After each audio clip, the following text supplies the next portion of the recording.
Hello दोस्तों, Hindi audio book knowledge में आपका स्वागत है। और माइंडसेट बुक के दूसरे अध्याय के लास्ट पार्ट में, अगर इससे पहले के पार्ट आपने नहीं सुने तो भी सुन लें, जिसका लिंक आपको नीचे डिस्क्रिप्शन बॉक्स में मिल जाएगा। और यदि आप चैनल पर पहली बार आए हैं तो प्लीज़ चैनल को सब्सक्राइब कर दें और साथ में बने बेल के आइकन को प्रेस कर दें। ये बिल्कुल फ्री होता है, इसका कोई भी पैसा नहीं लगता। इससे होगा यह कि मैं जब भी कोई अन्य वीडियो अपलोड करूँगा तो उसकी जानकारी आपको तुरंत मिल जाएगी। तो चलिए दोस्तों, शुरू करते हैं। अगर आप में योग्यता है तो सीखने की जरूरत ही क्या है।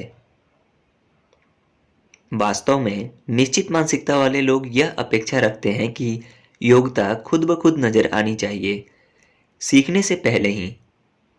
देखिए, अगर आप में योग्यता है तो है, और अगर नहीं है तो नहीं है। इस तरह के प्रसंग मैं हर समय देखती हूँ। पूरे संसार के आवेदकों में से कोलंबिया के मेरे विभाग ने एक साल में 6 नए स्नातक विद्यार्थियों को दाखिला दिया। उन सभी के टेस्ट स्कोर कमाल के थे, ग्रेड लगभग आदर्श थे, और शीर्ष बुद्धिजीवियों की प्रशंसात्मक सिफारिशें भी थी। यही नहीं, शीर्ष ग्रेड स्कूलों ने उन्हें रिझाया भी था। पहले ही दिन उनमें से कई के होश उड़ जाते हैं। वे खुद को नकारा समझने लगते हैं। कल तक वे खुद को सितारा समझते थे, आज पूरी तरह असफल समझने लगते हैं। होता यह है, वे हमारे शिक्षकों को देखते हैं जिनके प्रकाशनों की सूची बहुत लंबी है। हे भगवान, मैं यह नहीं कर सकता। वे उन्नत विद्यार्थियों को देखते हैं जो प्रकाशन के लिए लेख भेज रहे हैं और अनुदान के प्रस्ताव लिख रहे हैं। हे भगवान, मैं यह नहीं कर सकता। वे जानते हैं कि टेस्ट कैसे देना है और ए ग्रेड कैसे लाना है, लेकिन वे यह नहीं जानते कि बाकी काम कैसे करना है। अब तक वे अब तक को भूल जाते हैं। क्या स्कूल का उद्देश्य यह नहीं होता, सिखाना? वे यहाँ यह सीखने आए हैं कि ये चीजें कैसे करनी हैं। इसलिए नहीं आए हैं क्योंकि वे पहले से हर चीज जानते हैं। मैं सोचती हूँ कि जेनेट कुक और स्टीफन ग्लास के साथ यही हुआ होगा। वे दोनों ही युवा रिपोर्टर थीं जो तेजी से शिखर पर पहुंची, मनगढ़ंत लेखों के दम पर। जेनेट कुक ने नशे के आदि 8 वर्षीय लड़के के बारे में वाशिंगटन पोस्ट में लेख लिखे, जिनके लिए उन्हें पुलित्जर पुरस्कार मिला। लड़के का अस्तित्व असल संसार में नहीं था, बल्कि काल्पनिक था। इसीलिए बाद में उनसे पुरस्कार वापस ले लिया गया। Stephen Glass the New Republic की शानदार रिपोर्टर थीं, जिनके पास ऐसी कमाल की कहानियां और स्रोत नजर आते थे जिनके बाकी रिपोर्टर सिर्फ सपने देखते हैं। असलियत यह थी कि इन स्रोतों का कोई अस्तित्व ही नहीं था और उनकी कमाल की कहानियां सच नहीं थी। क्या जेनेट कुक और स्टीफन ग्लास तुरंत आदर्श दिखने की खातिर काम कर रही थी? क्या वे यह महसूस कर रही थीं कि अज्ञान स्वीकार करने से सहकर्मियों के सामने उनकी शान घट जाएगी? क्या उन्हें महसूस हो रहा था कि उन्हें शुरुआत से ही बड़े मशहूर रिपोर्टरों जैसा बनना चाहिए? इसका तरीका सीखने की कड़ी मेहनत करने से पहले। स्टीफन ग्लास ने लिखा था, हम स्टार हैं, होनहार स्टार, और यही मायने रखता है। जनता उन्हें धोखेबाज समझती है और उन्होंने धोखा दिया भी था, लेकिन मैं उन्हें ऐसी प्रतिभाशाली युवा, हताश युवा समझती हूं जो निश्चित मानसिकता के दबावों के सामने झुक गई। 1960 के दशक में एक कहावत थी, बनना होने से बेहतर है। निश्चित मानसिकता लोगों को कुछ बनने की अनुमति नहीं देती है। उनके मन में शुरू से ही होने की आकांक्षा होती है। टेस्ट स्कोर हमेशा के लिए होता है। आइए ज्यादा करीब से देखते हैं कि निश्चित मानसिकता में तुरंत आदर्श बनना इतना महत्वपूर्ण क्यों होता है। ऐसा इसलिए होता है क्योंकि एक परीक्षण या एक मूल्यांकन हमेशा के लिए आपका मापन कर सकता है। 20 साल पहले 5 वर्षीय लोरेटा और उनका परिवार अमेरिका आया। कुछ दिनों बाद उसकी माँ उसे नए स्कूल में ले गई, जहाँ उसकी परीक्षा ली गई। उसे किंडरगार्टन क्लास में भेज दिया गया, लेकिन एलिट किंडरगार्टन क्लास ईगल्स में नहीं। समय बीतने पर लोरेटा को ईगल्स में भेज दिया गया और वह हाई स्कूल के अंत तक विद्यार्थियों के उसी समूह में रही तथा इस दौरान उसने ढेर सारे शैक्षणिक पुरस्कार जीते। लेकिन उसे कभी महसूस नहीं हुआ कि यह उसकी असली जगह थी। उसे यह विश्वास था कि पहली परीक्षा में उसकी निश्चित योग्यता का पता लगा लिया गया था और इसके परिणामों ने यह बता दिया था कि वह सच्ची ईगल नहीं है। यह रहने दें कि उस वक्त वह 5 साल की थी और अभी अभी एक नए देश में आई थी, या शायद उस समय ईगल्स में जगह खाली नहीं थी, या शायद स्कूल वालों ने यह निर्णय लिया था कि कुछ समय तक कम सतर वाली कक्षा में पढ़ने से वह ज्यादा आसानी से वहां के माहौल में ढल जाएगी। उस घटना के अर्थ को समझने के बहुत सारे तरीके हैं। दुर्भाग्य से उसने इसकी गलत व्याख्या करने का विकल्प चुना, क्योंकि निश्चित मानसिकता वाले संसार में ईगल बनने का कोई तरीका नहीं है। अगर वह सच्ची ईगल होती तो पहली परीक्षा में ही अव्वल आती और उसे तुरंत ही ईगल के रूप में मान्यता मिल जाती। क्या लोरेटा जैसा मामला दुर्लभ है या फिर ऐसा दृष्टिकोण हमारी सोच से ज्यादा आम है? इसका पता लगाने के लिए हमने 5वें ग्रेड वाले विद्यार्थियों को एक बंद कार्ड बोर्ड बॉक्स दिखाया।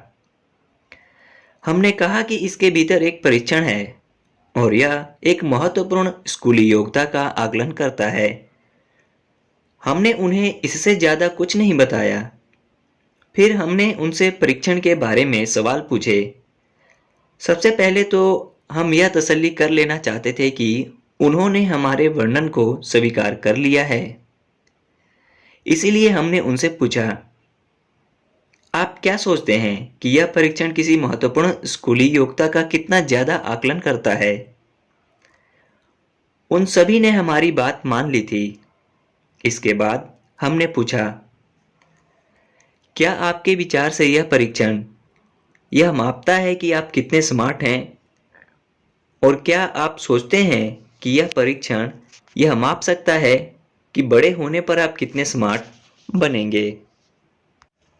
विकासवादी मानसिकता वाले विद्यार्थियों ने हमारी यह बात मान ली थी कि परीक्षण किसी महत्वपूर्ण योग्यता को मापता है, लेकिन उनके विचार से यह इस बात को नहीं माप सकता था कि वे कितने स्मार्ट हैं, और वे निश्चित रूप से यह नहीं सोचते थे कि यह उन्हें यह बता सकता है कि बड़े होने पर वे कितने स्मार्ट बनेंगे।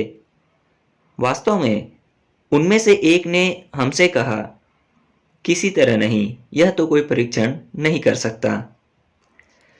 लेकिन निश्चित मानसिकता वाले विद्यार्थियों को सिर्फ यही यकीन नहीं था कि परीक्षण किसी महत्वपूर्ण योग्यता को माप सकता है, उन्हें यह भी यकीन था, और इतनी ही शिद्दत से था,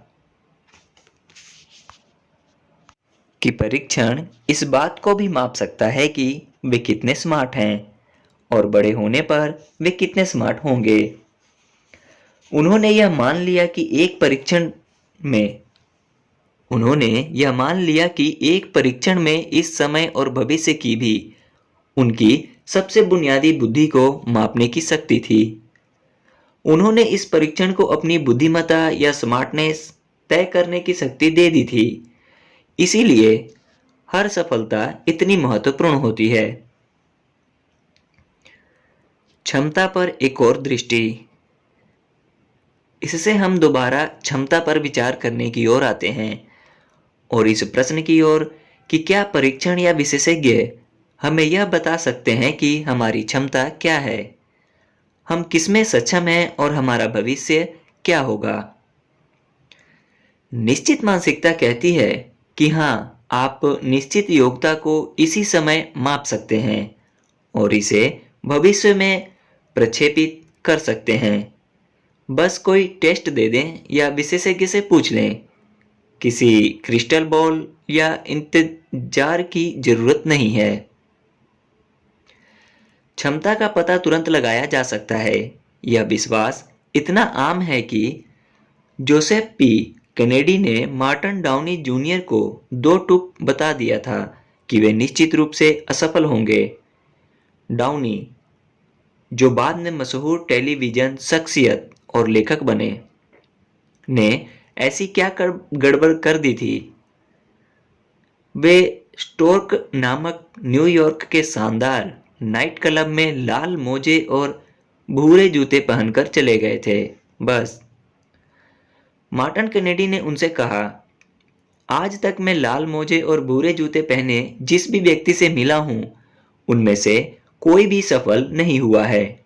नौजवान, मैं तुम्हें इसी समय आगाह कर देता हूं कि तुम सबसे हटकर दिखते हो, लेकिन इस तरह हटकर नहीं दिखते हो कि लोग कभी तुम्हारी प्रशंसा करें।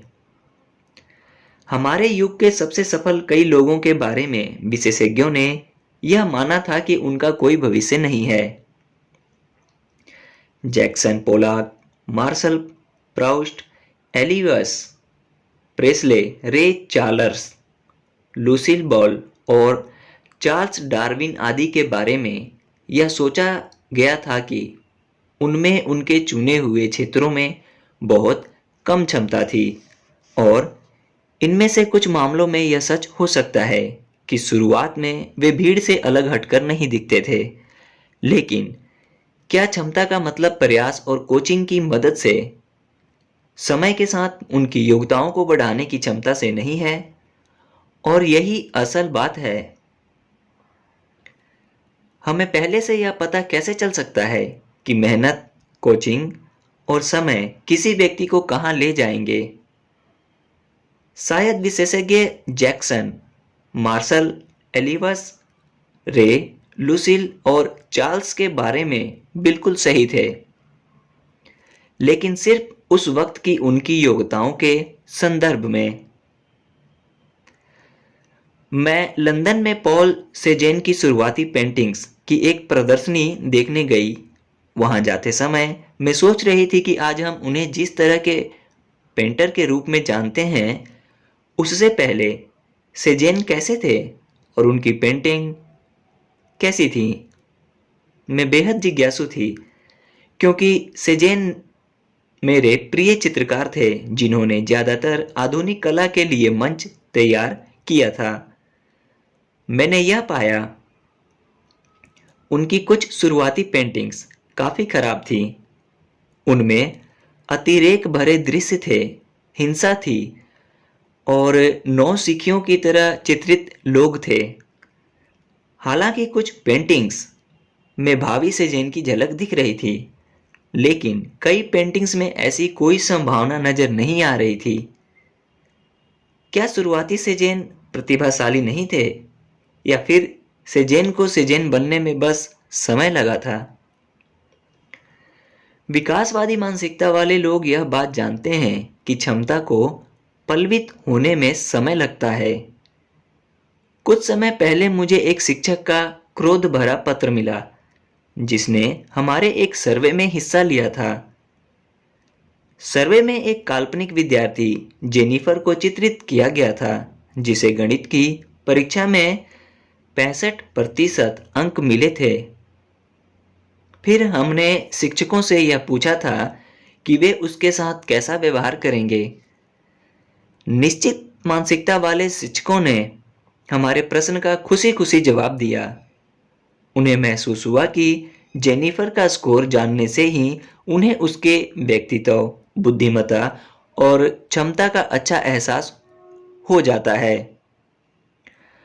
उनकी ढेर सारी अनुशंसाएं मिली। इसके विपरीत श्री रियार्डन आग बबूला थे। उन्होंने यह लिखा, जिससे भी संबंधित हो, आपके हालिया सर्वे को पूरा करने के बाद मुझे यह आग्रह करना होगा कि मेरे परिणाम अध्ययन से हटा दिए जाएं। मुझे महसूस होता है कि अध्ययन वैज्ञानिक दृष्टि से कमजोर है। दुर्भाग्य से यह टेस्ट एक दोषपूर्ण आधार वाक्य का इस्तेमाल करता है और शिक्षकों से एक विद्यार्थी के बारे में मान्यताएं बनाने को कहता है जो पेज पर लिखी एक संख्या पर आधारित है। प्रदर्शन किसी एक आकलन के आधार पर नहीं हो सकता। आप सिर्फ एक बिंदु से ही किसी रेखा का झुकाव तय नहीं कर सकते क्योंकि वहां कोई रेखा होगी ही नहीं। दीर्घकाल में एक अकेला बिंदु प्रवृत्तियां, सुधार, प्रयास के अभाव या गणितीय योग्यता की झलक नहीं दिखा सकता। भावधेय माइकल डी रियार्डन। मुझे श्री रियार्डन की आलोचना पढ़कर मजा आ गया और मैं इससे पूरी तरह सहमत थी। किसी की योग्यता को समझने के लिए ही समय के किसी एक बिंदु पर किए गए आकलन का बहुत कम महत्व होता है। भविष्य में सफल होने की उसकी क्षमता को समझने की बात तो रहने ही दें। विचलित करने वाली बात यह थी कि बहुत सारे शिक्षक इसके विपरीत सोच रहे थे और यही हमारे अध्ययन का बिंदु था। एक बार का मूल्यांकन आपको हमेशा के लिए माप सकता है। यह विचार निश्चित मानसिकता वाले लोगों को बौखला देता है। इसीलिए वे आदर्श रूप से और तुरंत सफल होना चाहते हैं। जब हर चीज इसी समय तय होनी है तो विकास की कोशिश में क्या तुक है? क्या क्षमता के आकलन का कोई और तरीका है?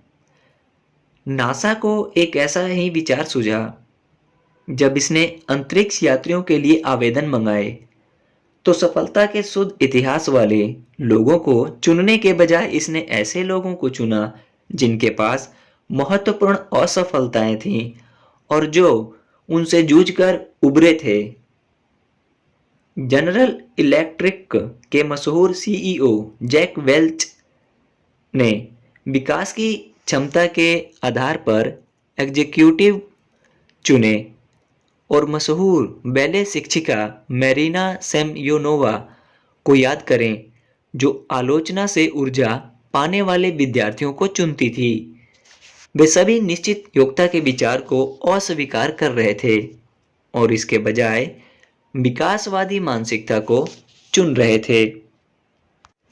यह साबित करना कि आप खास हैं।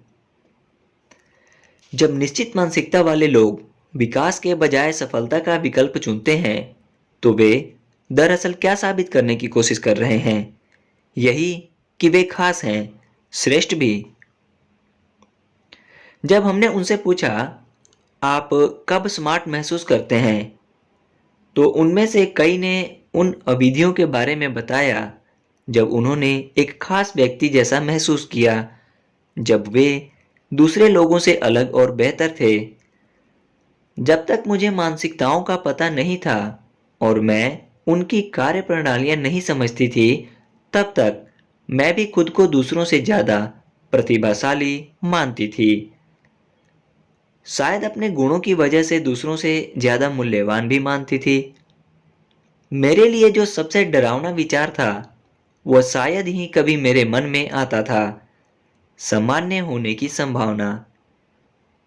इसी सोच की वजह से मुझे दूसरों की सतत पुष्टि की जरूरत पड़ती थी। हर बात, हर निगाह अर्थपूर्ण होती थी। यह मेरी बुद्धि के स्कोर कार्ड पर दर्ज होती थी, मेरे आकर्षण के स्कोर कार्ड पर और मेरे पसंद किए जाने के स्कोर कार्ड पर दर्ज होती थी। अगर कोई दिन अच्छा गुजरता था तो मैं अपने ऊंचे स्कोर पर गर्व करते हुए आराम से बैठ सकती थी। जाड़े की एक बहुत ठंडी रात को मैं ओपेरा देखने गई। उस रात ओपेरा बहुत शानदार था और हर व्यक्ति अंत तक रुका रहा। ओपेरा खत्म होने तक ही नहीं बल्कि परिचय समाप्त होने तक।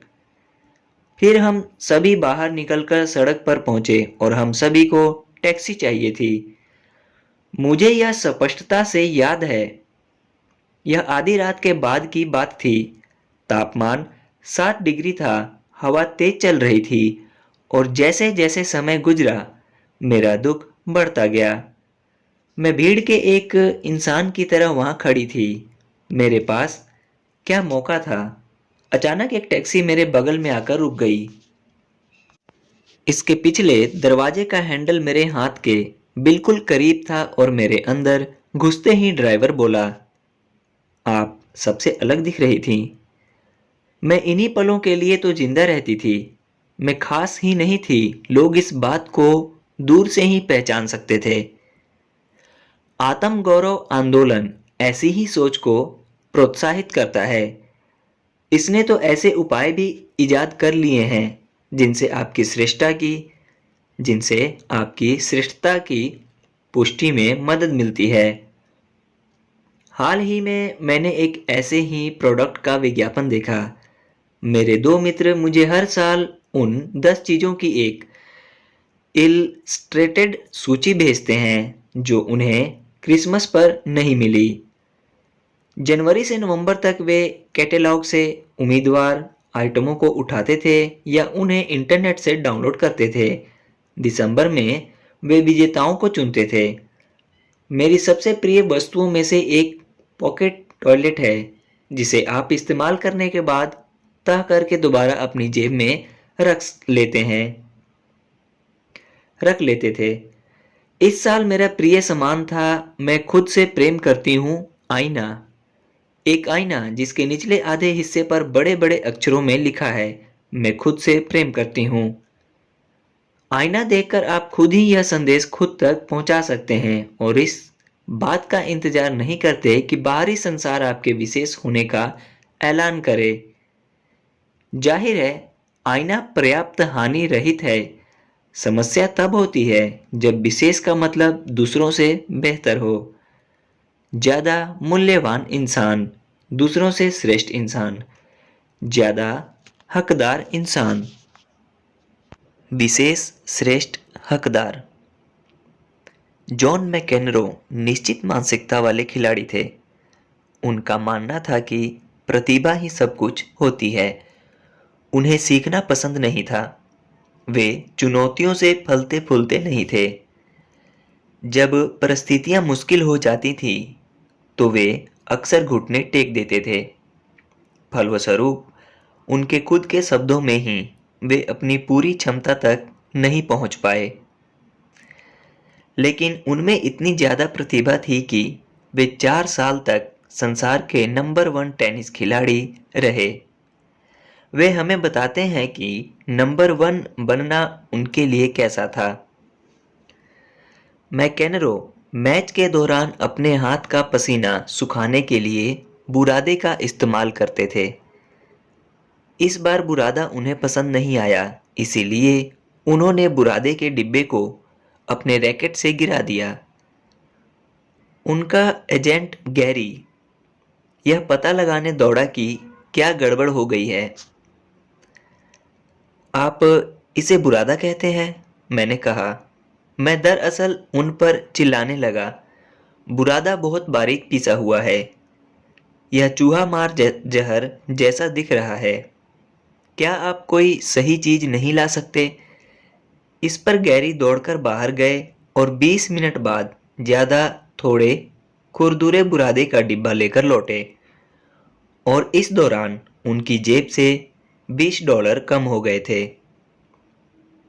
2x4 कार्डबोर्ड को पीसने के लिए उन्हें एक यूनियन कर्मचारी को पैसे देने पड़े थे। नंबर 1 बनना ऐसा होता है। वे हमें बताते हैं कि कैसे एक बार उन्होंने एक गरिमामय जापानी महिला पर उल्टी कर दी थी जो उनकी मेजबानी कर रही थी। अगले दिन महिला ने सिर झुकाया, उनसे माफी मांगी और उन्हें एक तोहफा भी दिया। मैकेनरो कहते हैं, नंबर 1 बनना ऐसा होता है। हर चीज आपके बारे में होती थी। क्या आपको हर चीज मिल गई जिसकी आपको जरूरत है? क्या हर चीज ठीक है? हम आपको इतने पैसे देंगे, हम यह करेंगे, हम आपके तलवे चाटेंगे। आपको बस वह करना होता है जो आप चाहते हैं। बाकी हर चीज पर आपकी प्रतिक्रिया यह होती है, यहां से दफा हो जाओ। लंबे समय तक मुझे इससे कोई फर्क नहीं पड़ा। क्या आपको पड़ेगा? तो आइए देखते हैं।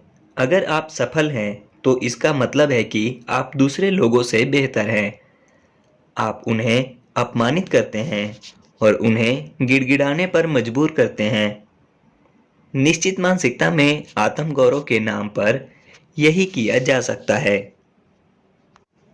इसके विपरीत इसके विपरीत आइए माइकल जॉर्डन पर एक नज़र डालते हैं। बेजोड़ विकास मानसिकता वाले खिलाड़ी जिनकी महानता की घोषणा संसार नियमित रूप से करता है। सुपरमैन, साक्षात ईश्वर, टेनिस जूते पहने हुए ईसा मसीह। अगर किसी के पास खुद को खास मानने का कारण है तो वो उन्हें है। लेकिन जब बास्केटबॉल में उनकी वापसी से भारी उथल-पुथल मची तो उनका कहना यह था, मैं स्तब्ध था कि खेल में मेरी वापसी पर लोग कितनी ज़्यादा शिद्दत से प्रतिक्रिया कर रहे थे। लोग मेरी इस तरह प्रशंसा कर रहे थे, मानो मैं कोई धार्मिक पंथ हूँ। यह बहुत शर्मसार करने वाला था। मैं भी हर एक की तरह ही इंसान हूँ। जॉर्डन जानते थे कि अपनी योग्यताओं का विकास करने के लिए उन्होंने कितनी कड़ी मेहनत की थी। वे ऐसे इंसान थे जिन्होंने संघर्ष और विकास किया था। वे ऐसे इंसान नहीं थे जो नैसर्गिक दृष्टि से दूसरों से बेहतर हो। द राइट स्टफ में टॉम वुल्फ अभी जाते सैन्य पायलटों का वर्णन करते हैं जो उत्सुकता से निश्चित मानसिकता को अंगीकार करते हैं। वे एक के बाद एक कठोर परीक्षणों में उत्तीर्ण हुए हैं, इसीलिए वे खुद को खास मानते हैं। जो जन्म से ही दूसरों से ज्यादा स्मार्ट और ज्यादा बहादुर हैं। लेकिन द राइट स्टफ के हीरो चक येगर के विचार भिन्न हैं। नैसर्गिक या पैदाइशी पायलट जैसी कोई चीज नहीं होती। मेरी सहज योग्यताएं या प्रतिभाएं जो भी हो, कुशल पायलट बनना कड़ी मेहनत का काम था। दरअसल यह तो जीवन भर सीखने का अनुभव था। सर्वश्रेष्ठ पायलट दूसरों से ज्यादा समय तक विमान चलाते हैं, इसीलिए वे सर्वश्रेष्ठ बनते और होते हैं। माइकल जॉर्डन की तरह ही वे भी खुद को एक इंसान मानते थे। बस उन्होंने खुद को ज्यादातर लोगों से ज्यादा दूर तक धकाया था, ज्यादा दूर तक आगे बढ़ाया था। संक्षेप में, जो लोग निश्चित गुणों में विश्वास करते हैं वे सफल होने की बेचैनी महसूस करते हैं और सफल होने पर वे अपनी श्रेष्ठता पर गर्व अनुभव करते हैं। उन्हें श्रेष्ठता का एहसास इसलिए होता है क्योंकि सफलता का मतलब है कि उनके निश्चित गुण दूसरों लोगों से बेहतर हैं। बहरहाल, निश्चित मानसिकता के इस आत्मगौरव के पीछे एक सरल प्रश्न मंडराता है। जब आप सफल होने पर ही खुद को कुछ समझते हैं तो असफल होने पर आप खुद को क्या समझेंगे? मानसिकताएं असफलता का अर्थ बदल देती हैं। मार्टिन दंपति अपने 3 साल के बेटे रॉबर्ट की पूजा करते थे और उसकी उपलब्धियों की हमेशा डींगे हाँकते रहते थे। उनके बच्चे जितना प्रतिभाशाली और सृजनात्मक बच्चा आज तक पैदा नहीं हुआ था। लेकिन फिर रॉबर्ट ने एक अचम्भे चीज कर दी। वह न्यूयॉर्क के सबसे श्रेष्ठ प्री स्कूल में पहुंचने में कामयाब नहीं हो पाया। इसके बाद उसके प्रति मार्टिन दंपति का व्यवहार ठंडा हो गया। वे उससे पहले की तरह बात नहीं करते थे तथा गर्व और स्नेह की बारिश नहीं करते थे। अब वह उनका प्रतिभाशाली रॉबर्ट नहीं रह गया था। अब तो वह बच्चा था जिसने खुद को अपमानित किया था और उन्हें भी शर्मिंदा किया था। 3 साल की छोटी सी उम्र में ही वह असफल हो गया था। जैसा न्यूयॉर्क टाइम्स का एक लेख संकेत करता है, असफलता एक कार्य मैं असफल हुआ से एक पहचान मैं असफल हूं में बदल जाती है। यह निश्चित मानसिकता के बारे में खास तौर पर सच है। बचपन में मैं भी रॉबर्ट जैसी हालत के बारे में बहुत चिंता करती थी। छठे ग्रेड में मैं अपने स्कूल की स्पेलिंग जानने वाली सर्वश्रेष्ठ छात्रा थी।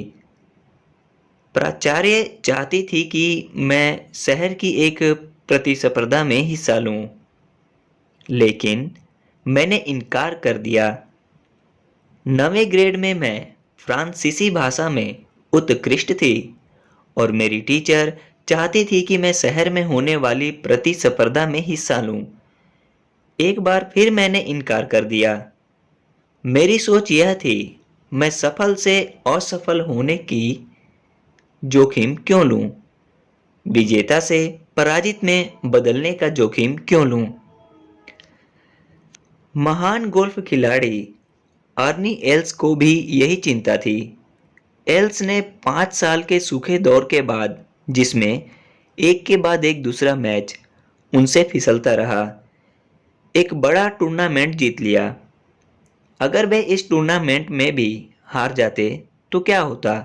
वे हमें बताते हैं, मैं एक अलग इंसान होता।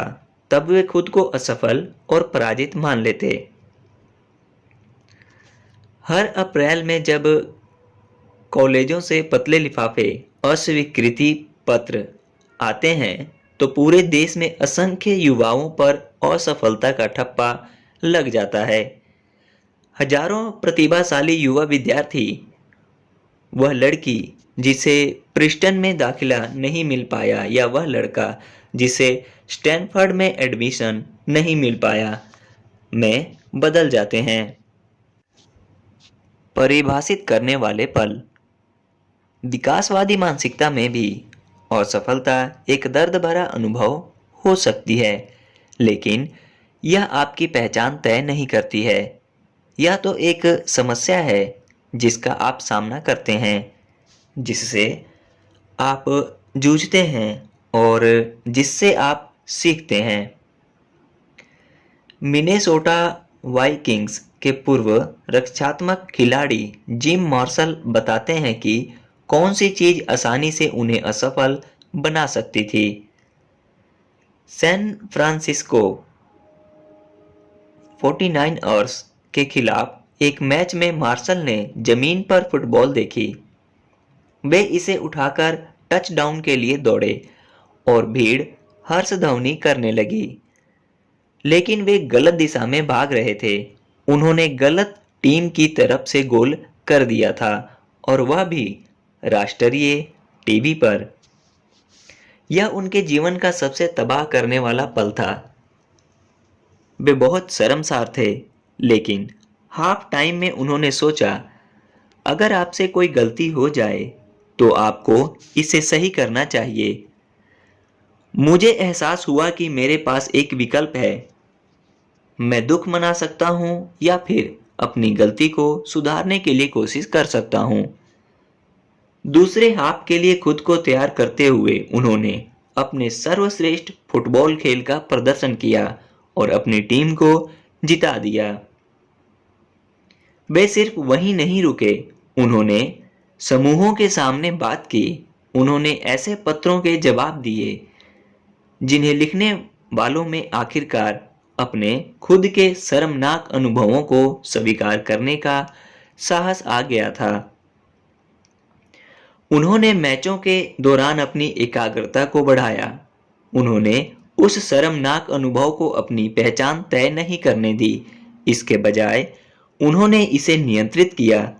उन्होंने एक बेहतर खिलाड़ी बनने और, जैसा वे मानते हैं, एक बेहतर इंसान बनने के लिए भी इसका इस्तेमाल किया। बहरहाल, निश्चित मानसिकता में असफलता व्यक्तित्व को स्थायी क्षति और सदमा पहुंचाने वाला आघात बन सकती है। बर्नार्ड लाइसियू संसार के सर्वश्रेष्ठ शेफ्स में से एक थे। पूरे फ्रांस के चुनिंदा रेस्तराओं को ही यूरोप की सबसे सम्मानित रेस्तरां गाइड गाइड मिचेलिन से 3 स्टार की चरम रेटिंग मिलती है। उनके रेस्तरां का नाम भी इसमें शामिल था। लेकिन जब 2003 की गाइड मिचेलिन प्रकाशित होने वाली थी तो लाइसियू ने आत्महत्या कर ली। एक अन्य गाइड में उनके 2 पॉइंट कम हो गए थे और गोल्ट मिलाओ में उन्हें 20 में से 19 के बजाय इस बार 17 ही पॉइंट मिले थे। और इस बारे में काफ़ी अफवाहें फैल रही थी कि मिचेलिन की नई गाइड में उनके 3 स्टार में से एक कम हो जाएगा।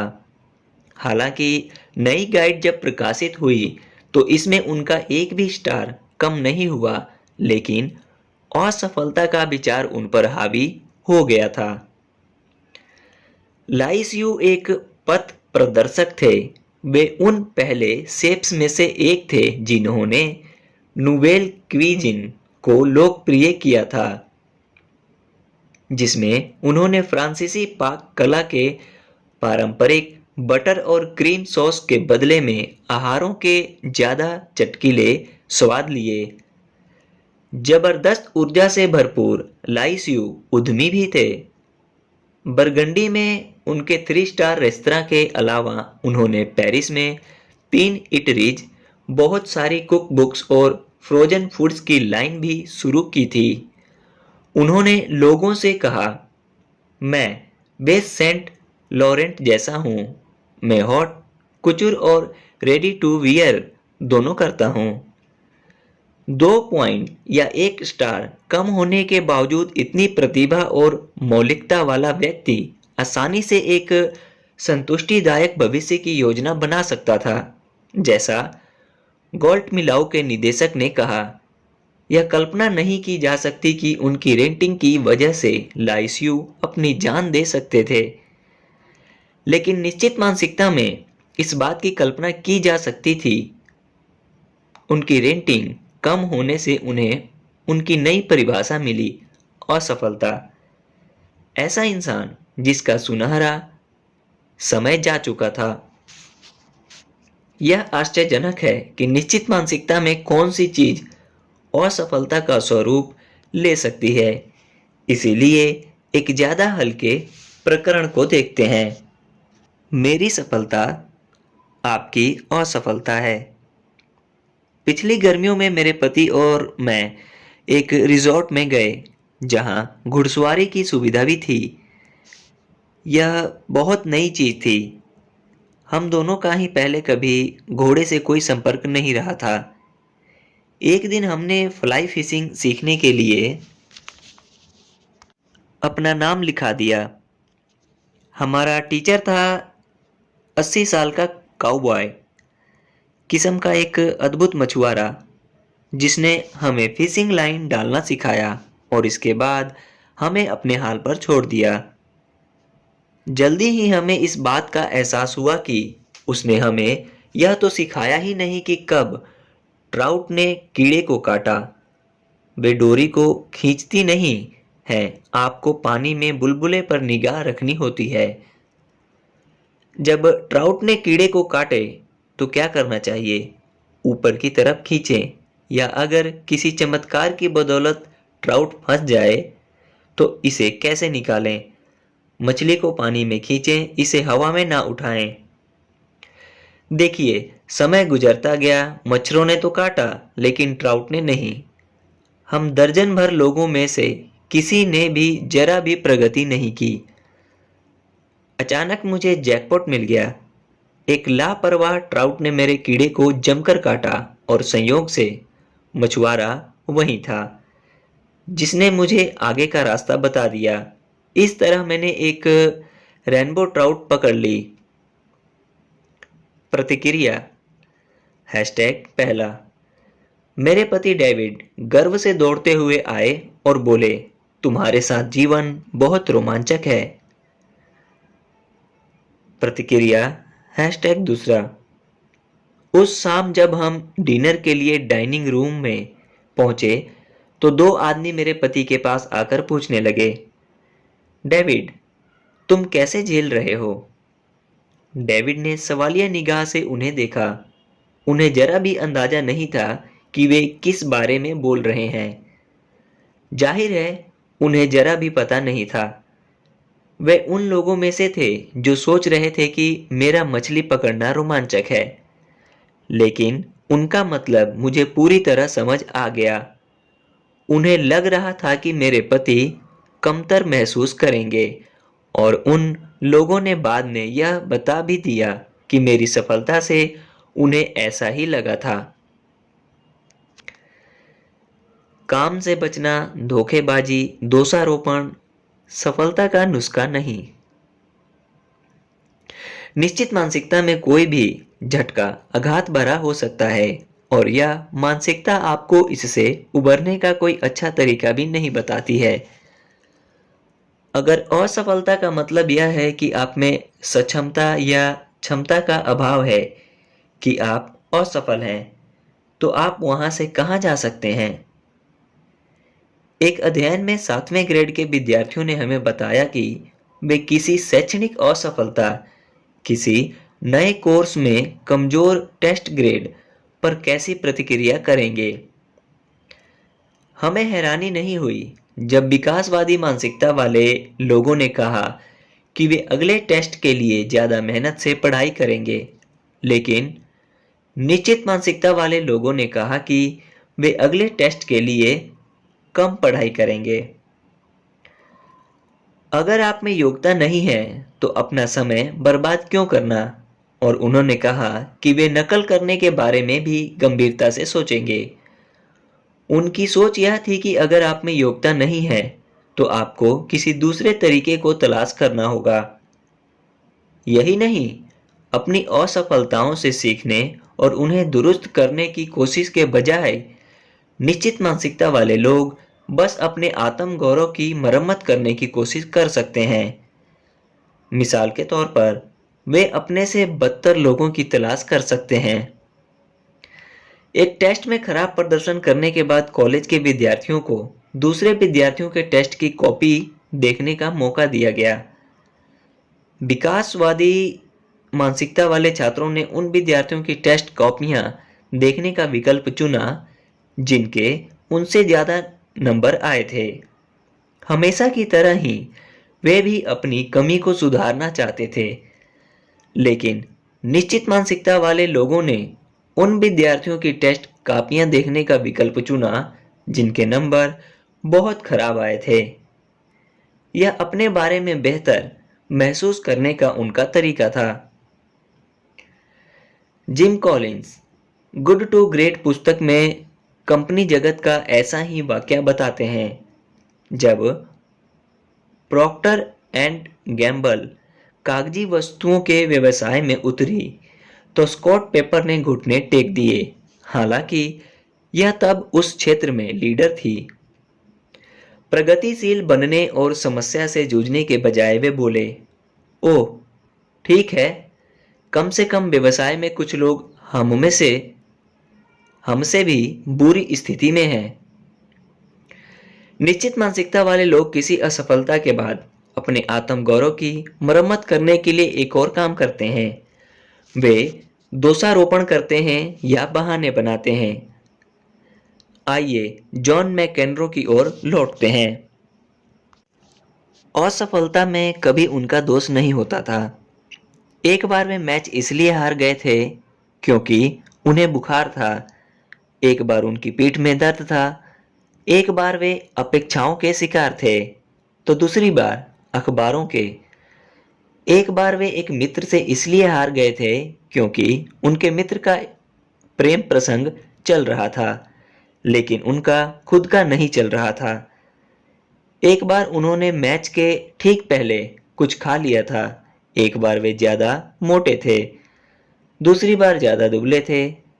एक बार मौसम ज्यादा ठंडा था, दूसरी बार मौसम ज्यादा गर्म था। एक बार उन्होंने जरूरत से कम प्रशिक्षण लिया था, दूसरी बार जरूरत से ज्यादा प्रशिक्षण लिया था। उनकी सबसे दुखद पराजय, जिसकी वजह से वे अब भी रातों को जागते हैं, 1984 में फ्रेंच ओपन की हार थी।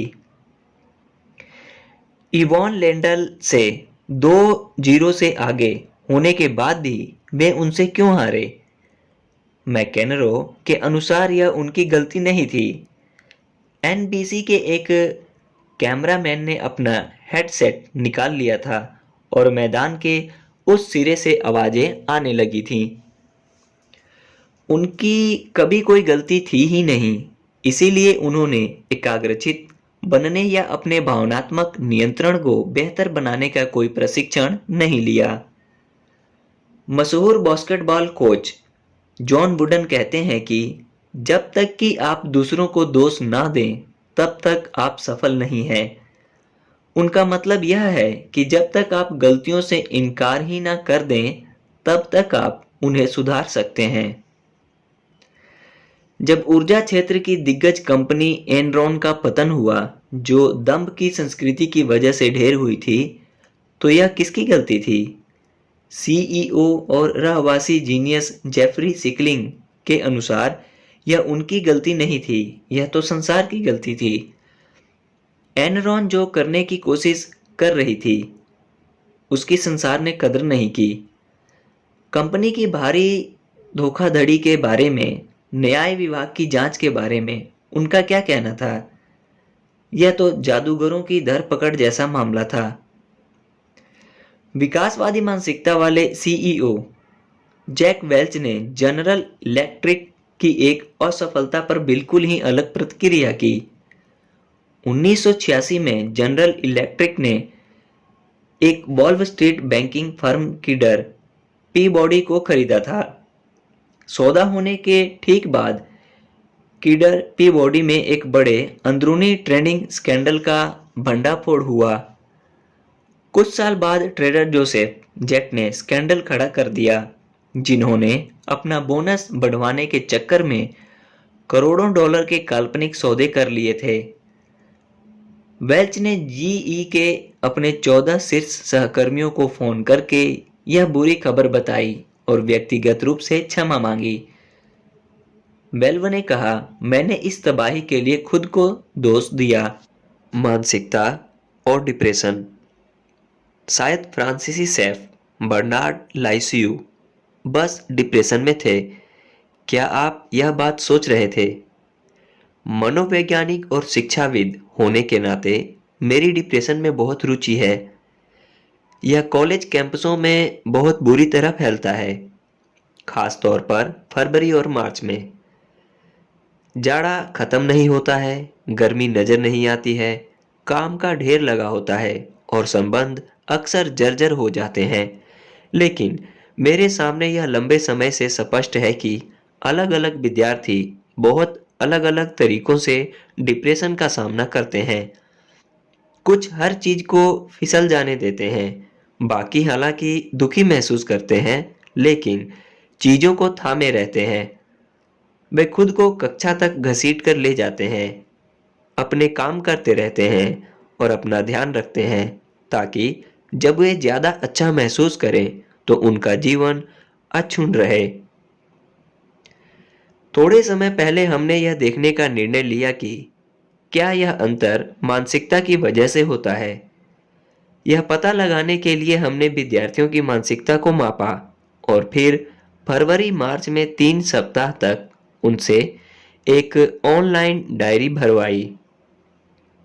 हर दिन उन्होंने अपने मूड और गतिविधियों के बारे में पूछे गए सवालों के जवाब दिए और यह भी बताया कि वे समस्याओं से कैसे निपट रहे हैं। हमें यह पता चला, सबसे पहली बात, निश्चित मानसिकता वाले विद्यार्थियों में डिप्रेशन का स्तर ज्यादा ऊंचा था। हमारे विश्लेषणों के अनुसार ऐसा इसलिए था क्योंकि वे अपनी समस्याओं और विपत्तियों पर सोचते विचारते रहते थे। इस विचार से खुद को यातना देते रहते थे कि असफलताओं का अर्थ यह है कि वे अक्षम या अयोग्य हैं। यह बस मेरे दिमाग में घूमता रहा, तुम बुद्धू हो। मैं बस इस विचार को बाहर नहीं निकाल पाया कि इससे इंसान के रूप में मेरा मूल्य कम हो गया था।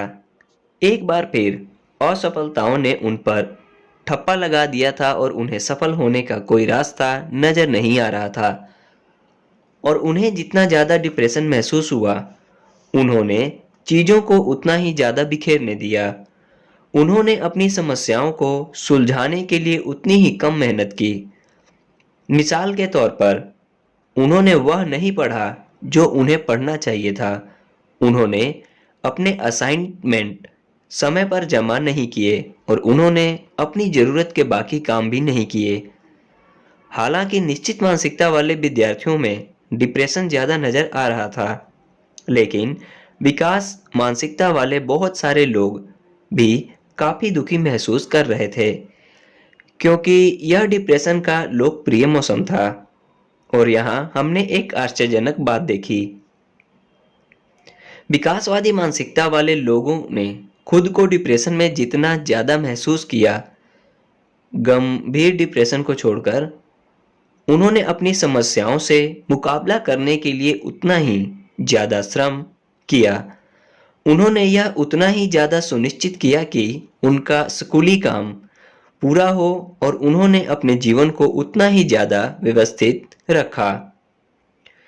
उन्होंने जितना बुरा महसूस किया, उनका संकल्प भी उतना ही ज़्यादा बढ़ गया। दरअसल उनके कामकाज को देखकर यह पता ही नहीं चलता था कि वे कितने निराश हैं। एक युवक ने मुझे यह कहानी बताई।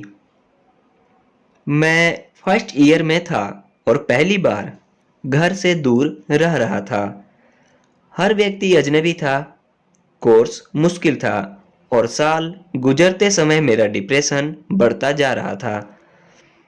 अंततः यह ऐसे बिंदु तक पहुंच गया जहां मैं सुबह बिस्तर से मुश्किल से उठ पाता था, लेकिन हर दिन मैंने खुद को उठने, नहाने, दाढ़ी बनाने और हर आवश्यक काम करने के लिए विवश किया। एक दिन मैं सचमुच निचले बिंदु पर पहुंच गया और मैंने मदद मांगने का निर्णय लिया। इसीलिए मैंने अपने मनोविज्ञान कोर्स की टीचिंग असिस्टेंट से सलाह मांगी। उन्होंने पूछा, क्या आप अपनी क्लास में जा रहे हो? हाँ, मैंने जवाब दिया। क्या तुम पढ़ाई कर रहे हो? हाँ। क्या तुम अपनी परीक्षाओं में ठीक ठाक प्रदर्शन कर रहे हो? हाँ। तो फिर उन्होंने मुझे बताया, तुम डिप्रेशन में नहीं हो। हाँ, वह डिप्रेशन में था, लेकिन वह उस तरह से जूझ रहा था जिस तरह से विकासवादी मानसिकता वाले लोग जूझते हैं, संकल्प के साथ। क्या इसका ज्यादातर संबंध स्वभाव से नहीं होता है? क्या कुछ लोग स्वभाव से ही संवेदनशील नहीं होते हैं, जबकि बाकी मोटी चमड़ी के होते हैं? स्वभाव निश्चित रूप से भूमिका निभाता है, लेकिन मानसिकता भी कहानी का एक अहम हिस्सा होती है। जब हमने लोगों को विकासवादी मानसिकता सिखाई, तो इससे डिप्रेशन की मनोदशा पर प्रतिक्रिया करने का उनका तरीका बदल गया। वे जितना बुरा महसूस करते थे, वे उतने ही ज्यादा प्रेरित हो जाते थे और अपने सामने मौजूद समस्याओं से उतना ही ज्यादा मुकाबला करते थे। संक्षेप में, जब लोग निश्चित गुणों में विश्वास करते हैं, तो उनके सामने आकलन में असफल होने का खतरा हमेशा मौजूद होता है। यह उन्हें स्थायी तौर पर आंक सकता है। हो सकता है कि वे स्मार्ट या प्रतिभाशाली हों, लेकिन यह मानसिकता उनसे संघर्ष करने के संसाधन छीन लेती है। जब लोगों को यह विश्वास होता है कि उनके बुनियादी गुणों का विकास किया जा सकता है, तो असफलताओं से चोट तो पहुंचती है, लेकिन असफलताएं उनके व्यक्तित्व को तय नहीं करती हैं। और अगर योग्यताओं को बढ़ाया जा सकता है, अगर परिवर्तन और विकास संभव है, तो सफलता तक पहुंचने के कई रास्ते अब भी मौजूद होते हैं। मानसिकताएं प्रयास का अर्थ बदल देती हैं। बचपन में हमें एक कहानी सुनाई गई थी। उसमें एक प्रतिभाशाली मगर लापरवाह खरगोश था। दूसरी तरफ एक धीमा लेकिन निरंतर प्रगतिशील कछुआ था। इस कहानी में हमें उनके बीच का विकल्प दिया गया था। सबक यह सिखाया जा रहा था कि धीमा लेकिन निरंतर प्रगतिशील व्यक्ति ही दौड़ जीतता है। लेकिन क्या सचमुच हम में से कोई कछुए जैसा बनना चाहता था? नहीं, हम तो बस कम मूर्ख खरगोश बनना चाहते थे। हम हवा जितना तेज और थोड़े ज्यादा चतुर बनना चाहते थे। जैसे सीमा रेखा से पहले झपकी ना लेना। देखिए, हर व्यक्ति जानता है कि जीतने के लिए आपको फिनिश लाइन या सीमा रेखा तक पहुंचना होता है। कछुए और खरगोश की कहानी दरअसल प्रयास या निरंतर प्रयत्न की शक्ति को महिमा मंडित करना चाहती है, लेकिन वास्तव में इसका उल्टा परिणाम होता है और प्रयास को धीमेपन के साथ जोड़ दिया जाता है। इस कहानी ने इस छवि को पुख्ता किया कि प्रयास धीमे लोगों के लिए होता है। इस कहानी का यह अर्थ भी निकाला गया कि जब कभी कभार प्रतिभाशाली लोग असावधानीवश नाकाम हो जाते हैं, तो संयोग से उत्पन्न हुई उस दरार में से मेहनती लोग अंदर जा सकते हैं। छोटा इंजन जो कर सकता था, सैगी वैगी हाथी और स्क्रफी टगबोट बड़े प्यारे थे, लेकिन उनके सामने की समस्याएं बड़ी थीं और हम उनकी सफलता पर खुश होते हैं। वास्तव में मुझे आज तक याद है कि हालांकि मैं इन छोटे जीवों या मशीनों से बहुत प्यार करती थी, लेकिन मैं किसी तरह उनसे तादात्म्य नहीं बैठा पाई। संदेश यह था, यदि आप इतने दुर्भाग्यशाली हों कि आप समूह में सबसे कमतर हों, अगर आप में प्रतिभा का अभाव है, तो आपको पूर्णतः असफल होने की जरूरत नहीं है।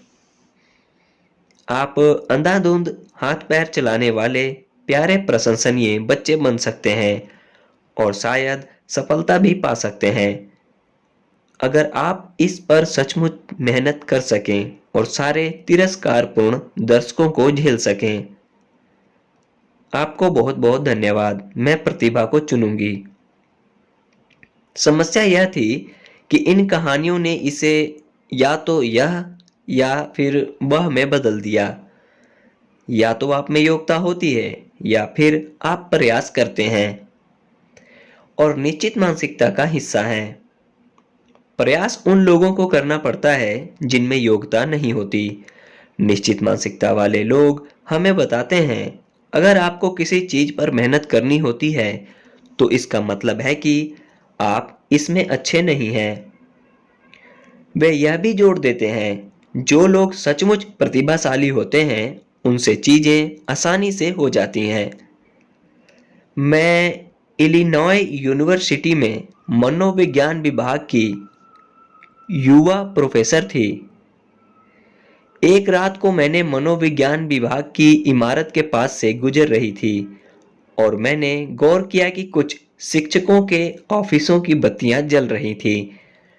मेरे कुछ सहकर्मी देर रात तक काम कर रहे थे।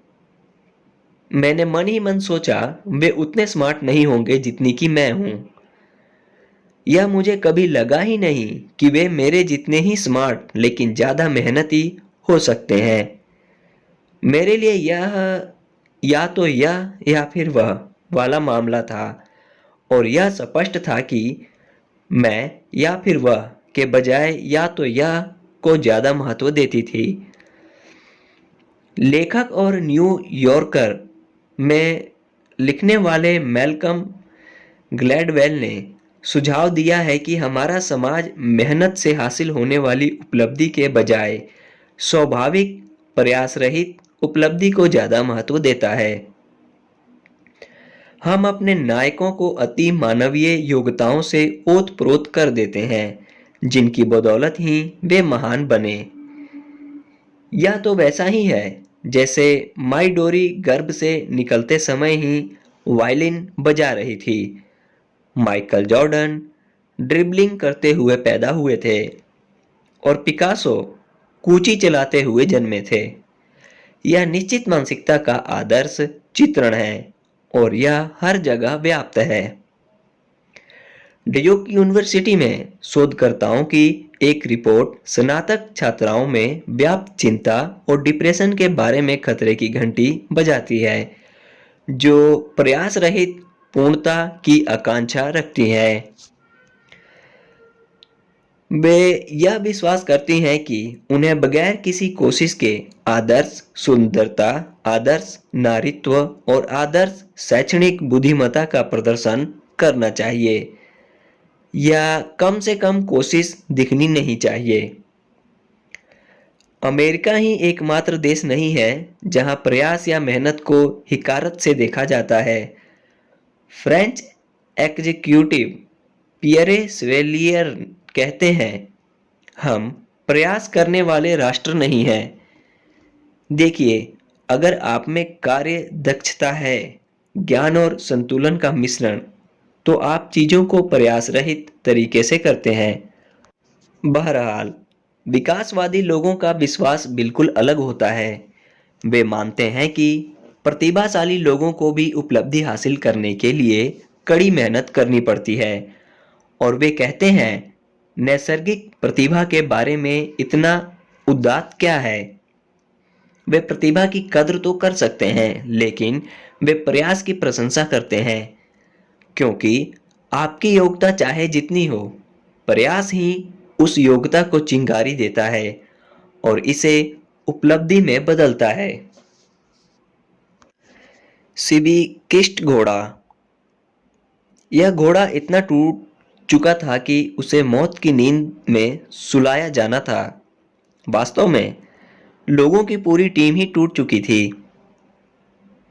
जॉकी, मालिक, प्रशिक्षक, लेकिन उनके सतत संकल्प की बदौलत उन्होंने तमाम संभावनाओं को झुठला दिया और सारी अटकलों के खिलाफ जीत हासिल की। एक बदहाल राष्ट्र ने इस घोड़े और इसके सवार को इस बात का प्रतीक बना दिया कि लगन और जज्बे से कितना कुछ हासिल किया जा सकता है।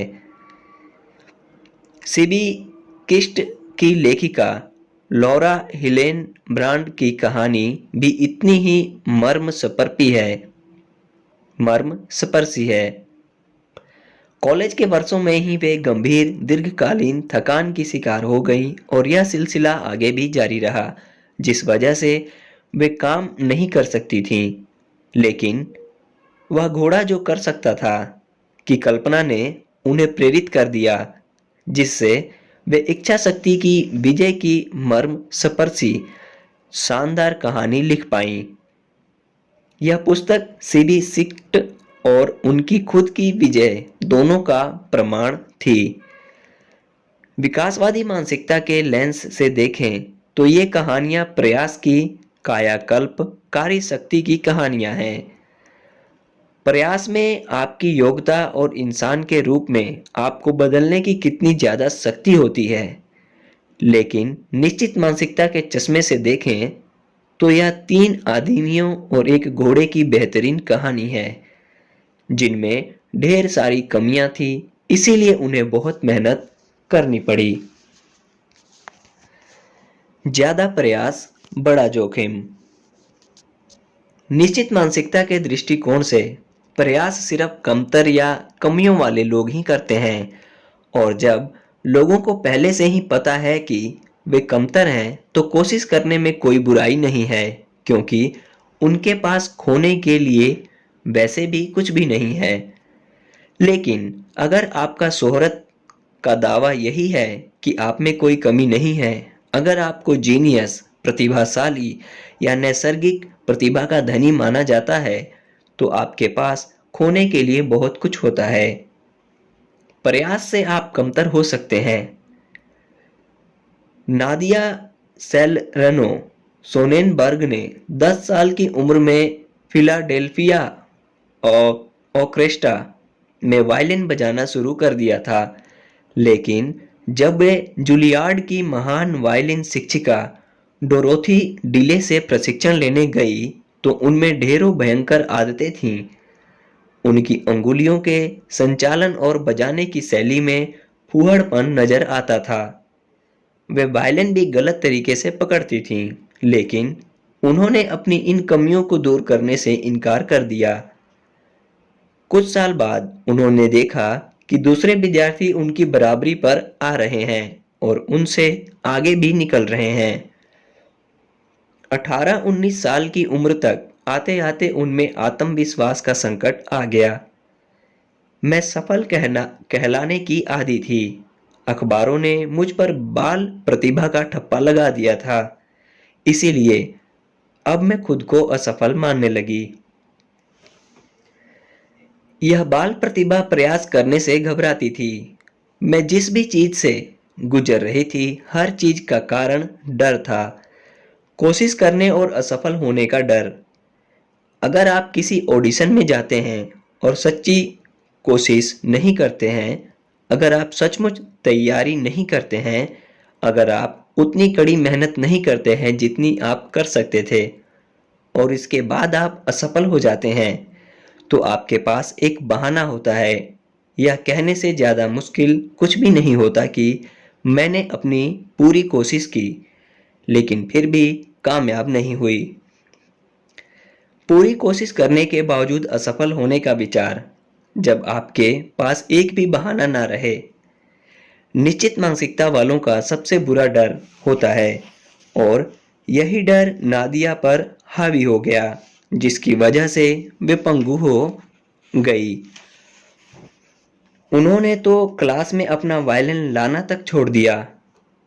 बरसों तक धैर्य और समझ दिखाने वाली डीले एक दिन उनसे बोली, सुनो, अगर तुम अगले सप्ताह अपना वायलिन नहीं लाओगी तो मैं तुम्हें अपनी क्लास में से निकाल दूंगी। सेलरनो सोनेनबर्ग को लगा कि वे मजाक कर रही हैं, लेकिन डीले काउच से उठी और शांत स्वर में बोली, मैं मजाक नहीं कर रही हूँ। अगर तुम अपनी प्रतिभा को बर्बाद करने जा रही हो तो मैं उसका हिस्सा नहीं बनना चाहती। मैंने बहुत लंबे समय तक यह होते देख लिया है। प्रयास इतना दहशत भरा क्यों होता है? दो कारण हैं। एक तो यह है कि निश्चित मानसिकता में महान तथा प्रतिभाशाली लोगों के बारे में यह मान लिया जाता है कि उन्हें प्रयास करने की जरूरत ही नहीं होती। इसकी जरूरत होने भर से ही आपकी योग्यता पर दाग लग जाता है। दूसरा कारण वह है जो नादिया ने बताया है। यह आपसे आपके तमाम बहाने छीन लेता है। प्रयास के बिना आप हमेशा कह सकते हैं, मैं डैश रिक्तस्थान भरे हो सकता था। लेकिन एक बार जब आप पूरी कोशिश कर लेते हैं तो इसके बाद आप यह बात नहीं कह सकते। किसी ने एक बार मुझसे कहा था, मैं योयो माँ बन सकती थी। अगर उसने सचमुच इसकी कोशिश की होती तो वह यह बात कहने की स्थिति में कभी नहीं हो सकती थी। सेलरोनो सोनेनबर्ग डीले को खोने की बात से दहशत में आ गई। उन्होंने अंततः यह निर्णय लिया कि कोशिश करना और असफल होना, ईमानदार असफलता, उस रास्ते से बेहतर था जिस पर वे उस समय चल रही थीं। इसके बाद उन्होंने एक आगामी प्रतिस्पर्धा के लिए डीले से सचमुच प्रशिक्षण लेना शुरू कर दिया। पहली बार वे सारे रास्ते तक चलकर गईं और जीत हासिल की। अब वे कहती हैं, यह पूरी तरह सच है। जिन चीज़ों से आप सबसे ज़्यादा प्रेम करते हैं उनके लिए आपको सबसे कड़ी मेहनत करनी होती है।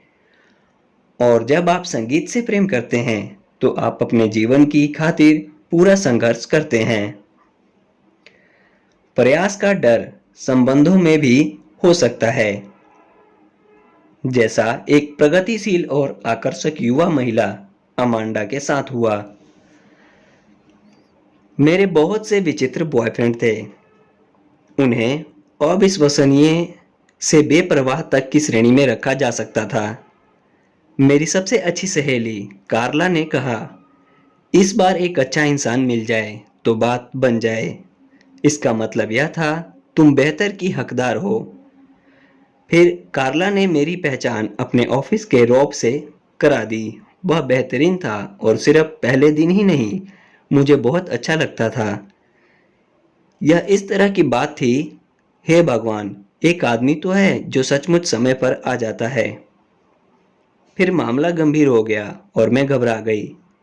मेरा मतलब है, यह आदमी सचमुच मुझे पसंद करता है, लेकिन मैं यह सोचे बिना नहीं रह पाई क्यों और कैसे। मुझे डर लगने लगा कि अगर वह सचमुच मुझे जान गया तो वह कहीं दूर ना हो जाए। मेरा मतलब है, अगर मैंने सचमुच सचमुच पूरी कोशिश की और कामयाब नहीं हुई तो मुझे लगता है कि मैं वह जोखिम नहीं ले पाई। कम प्रयास बड़ा जोखिम। विकासवादी मानसिकता में इस बात की कल्पना भी नहीं की जा सकती कि आप किसी चीज को बुरी तरह चाहो और आपके पास इसे हासिल करने का अवसर हो, लेकिन फिर भी आप इसके बारे में कुछ ना करें। ऐसी स्थिति में उनके पास मैं यह हो सकता था का आरामदेह बहाना नहीं होता, इसीलिए इससे दिल टूट सकता है। 1930 के दशक से लेकर 1950 के दशक तक बहुत कम अमेरिकी महिलाएं क्लेयर बूथ लयूज से ज़्यादा सफल थीं। वे मशहूर लेखिका और नाटककार थीं जिन्हें संसद के लिए 2 बार चुना गया और वे इटली में राजदूत थीं। उन्होंने कहा, मैं सफलता शब्द को सचमुच नहीं समझ पाई हूँ। मैं जानती हूँ कि लोग मेरे बारे में इस शब्द का इस्तेमाल करते हैं, लेकिन मैं इसे समझ नहीं पाई हूँ। उनके सार्वजनिक जीवन और निजी त्रासदियों ने उन्हें उनके सबसे बड़े प्रेम की ओर लौटने से रोक दिया। थिएटर के लिए लिखना। उन्हें द वीमेन जैसे नाटकों में भारी सफलता मिली थी, लेकिन यह मुनासिब नहीं था कि कोई राजनीतिक हस्ती चटपटी सेक्सी कॉमेडियां लिखें। राजनीति में उनके व्यक्तिगत सृजनात्मक प्रयास की जगह नहीं थी जिसे वे सबसे ज्यादा महत्व देती थीं। बाद में उन्होंने इस बात के लिए खुद को कभी माफ नहीं किया कि उन्होंने थिएटर के प्रति अपने अनुराग को आगे नहीं बढ़ाया। उन्होंने कहा था, मैं अक्सर सोचती हूँ कि अगर मैं कोई आत्मकथा लिखती तो इसका शीर्षक होता एक असफल व्यक्ति की आत्मकथा। बिली जीन किंग कहती हैं कि यह सब इस बारे में है कि आप भविष्य में क्या पलटकर देखना और कहना चाहते हैं। मैं उनकी बात से सहमत हूँ। आप पलटकर पीछे देख सकते हैं और कह सकते हैं, मैं हो सकती थी, और अपनी अप्रयुक्त प्रतिभाओं को ट्रॉफियों की तरह चमका सकते हैं। या आप पलटकर पीछे देखते वक्त यह कह सकते हैं, मैं जिन्हें महत्व देती थी उन चीजों में मैंने अपना सब कुछ झोंक दिया। इस बारे में सोचें कि आप पीछे पलटकर देखते समय क्या कहना चाहते हैं, फिर अपनी मानसिकता को चुनें। ज्ञान को कर्म में बदलना। निश्चित रूप से निश्चित मानसिकता वाले लोगों ने ऐसी पुस्तकें पढ़ी हैं जो इस तरह की बातें कहती हैं। सफलता अपने सर्वश्रेष्ठ स्वरूप में होने के बारे में है, दूसरों से बेहतर बनने के बारे में नहीं है। और सफलता एक अवसर है, कलंक नहीं है। प्रयास सफलता की कुंजी है, लेकिन वे इस पर अमल नहीं कर पाते क्योंकि उनकी बुनियादी मानसिकता, निश्चित गुणों में उनका विश्वास उन्हें एक बिल्कुल ही अलग बात बता रहा है कि सफलता दूसरों से ज्यादा प्रतिभाशाली होने के बारे में है, कि असफलता आपको मापती है और प्रयास सिर्फ वही लोग करते हैं जो गुणों में कमतर होते हैं। प्रश्न और उत्तर। शायद इस बिंदु पर आपके मन में कुछ प्रश्न होंगे। आइए देखते हैं कि क्या मैं उनमें से कुछ का जवाब दे सकती हूँ। प्रश्न। अगर लोग यह विश्वास करते हैं कि उनके गुण निश्चित हैं और उन्होंने खुद को स्मार्ट या गुणी साबित कर दिया है, तो वे इसे लगातार साबित क्यों करते रहते हैं? आखिर जब राजकुमार ने अपनी बहादुरी साबित कर दी, तो इसके बाद वह और राजकुमारी खुशी खुशी रहने लगे। वह बाहर जाकर हर दिन एक राक्षस को नहीं मारता था। निश्चित मानसिकता वाले लोग भी खुद को साबित करने के बाद हमेशा के लिए सुख से क्यों नहीं रहते? क्योंकि हर दिन नए और ज्यादा बड़े राक्षस आते रहते हैं। इसके अलावा जब चीजें ज्यादा मुश्किल हो जाती हैं, तो जिस योग्यता को उन्होंने कल साबित किया था, वह आज के काम के लायक नहीं होती। शायद वे अलजेब्रा में तो पर्याप्त स्मार्ट थे, लेकिन कैलकुलस में नहीं थे। शायद वे माइनर लीग के लिहाज से तो पर्याप्त अच्छे पिचर थे, लेकिन मेजर लीग के हिसाब से नहीं थे। शायद वे स्कूल के अखबार के लिहाज से तो पर्याप्त अच्छे लेखक थे, लेकिन द न्यूयॉर्क टाइम्स के लिहाज से नहीं थे। इसीलिए वे खुद को बार बार साबित करने के लिए दौड़ रहे हैं। लेकिन वे जा कहाँ रहे हैं? मेरे लिए वे अक्सर उसी जगह पर दौड़ रहे हैं, असंख्य प्रशंसाएं इकट्ठी कर रहे हैं, लेकिन अंत में हमेशा वहीं नहीं पहुंच रहे हैं जहां वे पहुंचना चाहते हैं। आप उन फिल्मों को जानते हैं जिनमें मुख्य पात्र एक दिन उठकर देखता है कि उसका जीवन सार्थक नहीं रहा है। वह हमेशा खुद को लोगों से बेहतर दिखाता रहता है। उसने विकास नहीं किया, सीखा नहीं या परवाह नहीं की। मेरी प्रिय फिल्म मेरी प्रिय फिल्म ग्राउंड हॉग डे है, जिसे मैंने लंबे समय तक इसलिए नहीं देखा क्योंकि मैं नाम के पार नहीं जा पाई। चाहे जो हो, ग्राउंड हॉग डे में बिल मरे एक दिन बस जागता ही नहीं है और उसे संदेश ही नहीं मिलता है। उसे उसी दिन को बार बार दोहराना होता है जब तक कि उसे संदेश नहीं मिल जाता। फिल कोनार्स मरे पीटर्सबर्ग में एक स्थानीय स्टेशन में एक मौसमकर्मी है जिसे ग्राउंड हॉग डे समारोह के कवरेज के लिए पंक्सयूटोनी पेंसिल्वेनिया भेजा जाता है। 2 फरवरी को एक ग्राउंड हॉग को उसके छोटे घर से बाहर निकाल लिया जाता है।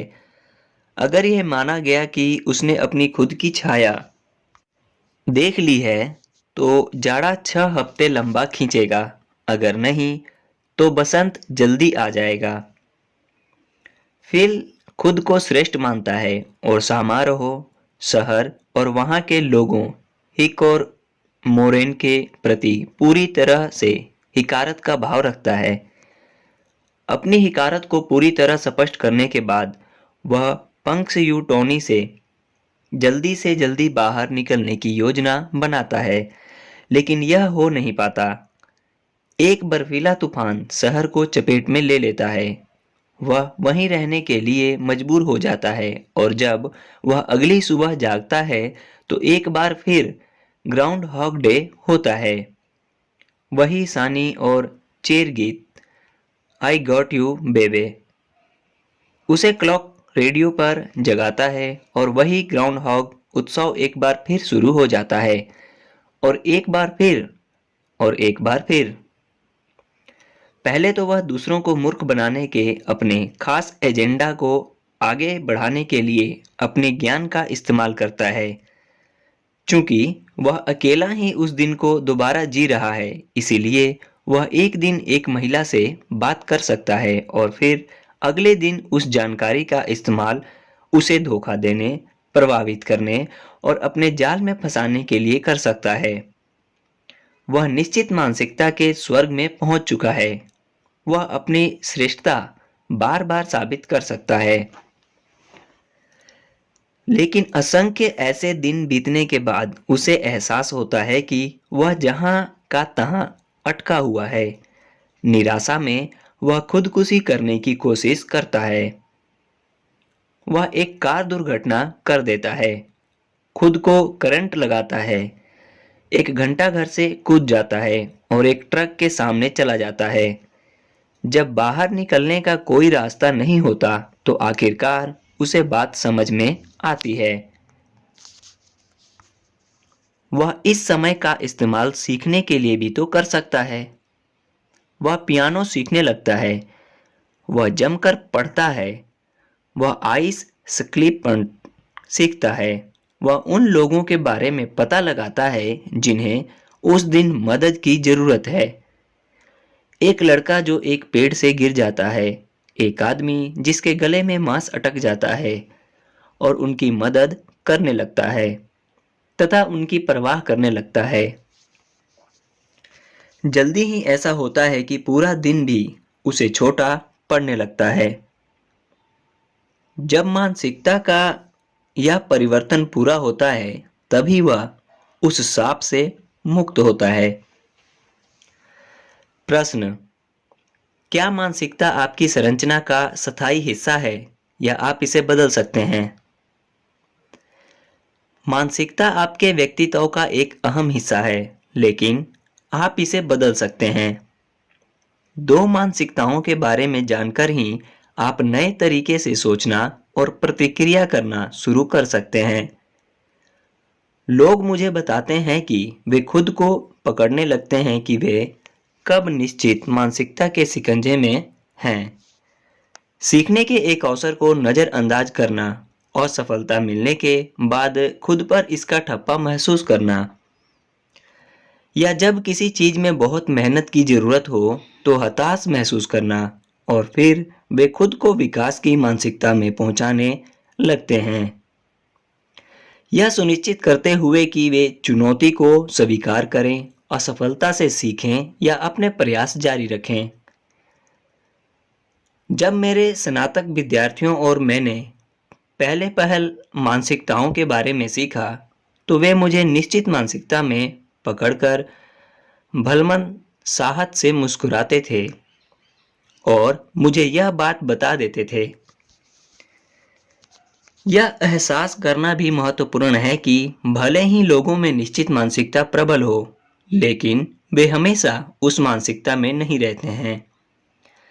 वास्तव में हमारे कई अध्ययनों में हमने लोगों को विकासवादी मानसिकता में रखा है। हम उन्हें बताते हैं कि कोई योग्यता सीखी जा सकती है और यह काम उन्हें ऐसा करने का अवसर देगा,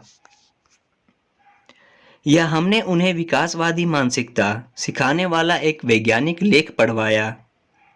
लेख उन लोगों का वर्णन करता है जिनमें नैसर्गिक योग्यता नहीं थी, लेकिन इसके बावजूद उन्होंने मेहनत करके असाधारण योग्यताएं हासिल की। ये अनुभव हमारे शोध प्रतिभागियों को विकासवादी मानसिकता वाला विचारक बना देते हैं, कम से कम उस पल के लिए, और वे विकासवादी मानसिकता वाले लोगों की तरह काम भी करते हैं। इस पुस्तक में बाद में परिवर्तन पर एक अध्याय है।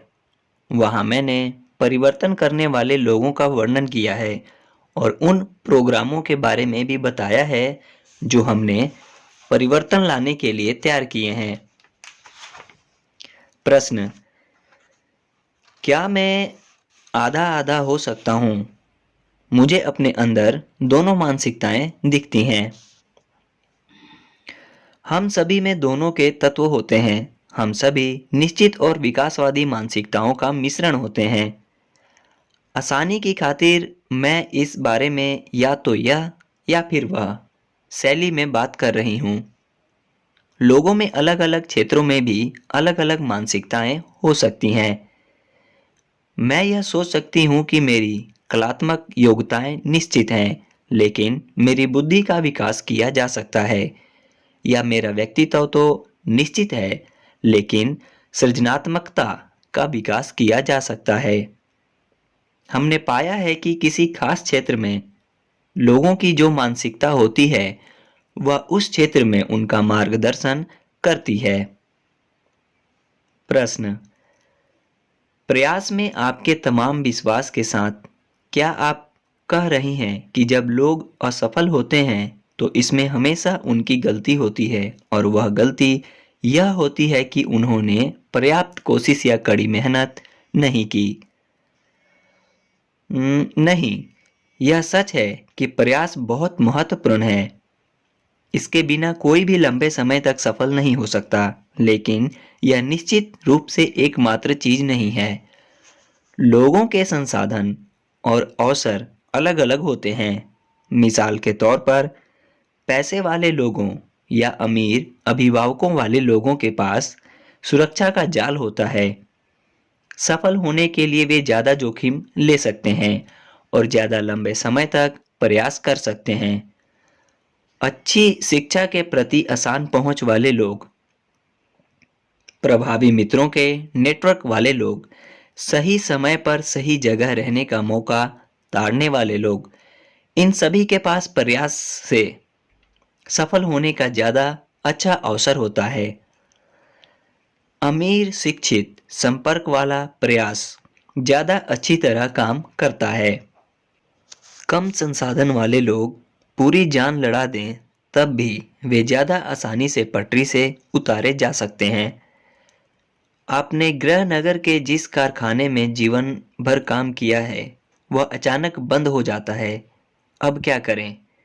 आपका बच्चा बीमार पड़ जाता है और आप कर्ज में डूब जाते हैं। आपका घर चला जाता है। आपका जीवन साथी पैसे लेकर भाग जाता है और आपको बच्चों तथा बिलों के साथ अकेला छोड़ जाता है। नाइट स्कूल क्लासों के बारे में भूल जाएं। मूल्यांकन करने से पहले हमें यह याद रखना चाहिए कि प्रयास ही सब कुछ नहीं होता और हर प्रयास एक सा नहीं होता। प्रश्न: आप इस बारे में बात करती रहती हैं कि किस तरह विकासवादी मानसिकता लोगों को नंबर 1, सर्वश्रेष्ठ, सबसे ज्यादा सफल बनाती हैं। विकासवादी मानसिकता सर्वश्रेष्ठ बनने के बारे में तो नहीं है, यह तो व्यक्तिगत विकास के बारे में है ना? मैंने शिखर तक पहुंचने वाले लोगों के उदाहरण यह दिखाने के लिए दिए हैं कि विकास की मानसिकता आपको कितनी दूर तक ले जा सकती है। गुणों का विकास किया जा सकता है। यह विश्वास लोगों को उनकी संभावना तक पहुंचने की अनुमति देता है। इसके अलावा निश्चित मानसिकता वाले लोगों को अनजान उदाहरण ज्यादा विश्वसनीय नहीं लगेंगे। यह उन्हें एक प्रबल विकल्प भी नहीं मिलेगा, क्योंकि यह आनंद और उत्कृष्टता के बीच चयन जैसा लगता है। बहरहाल, यह बिंदु अत्यंत महत्वपूर्ण है।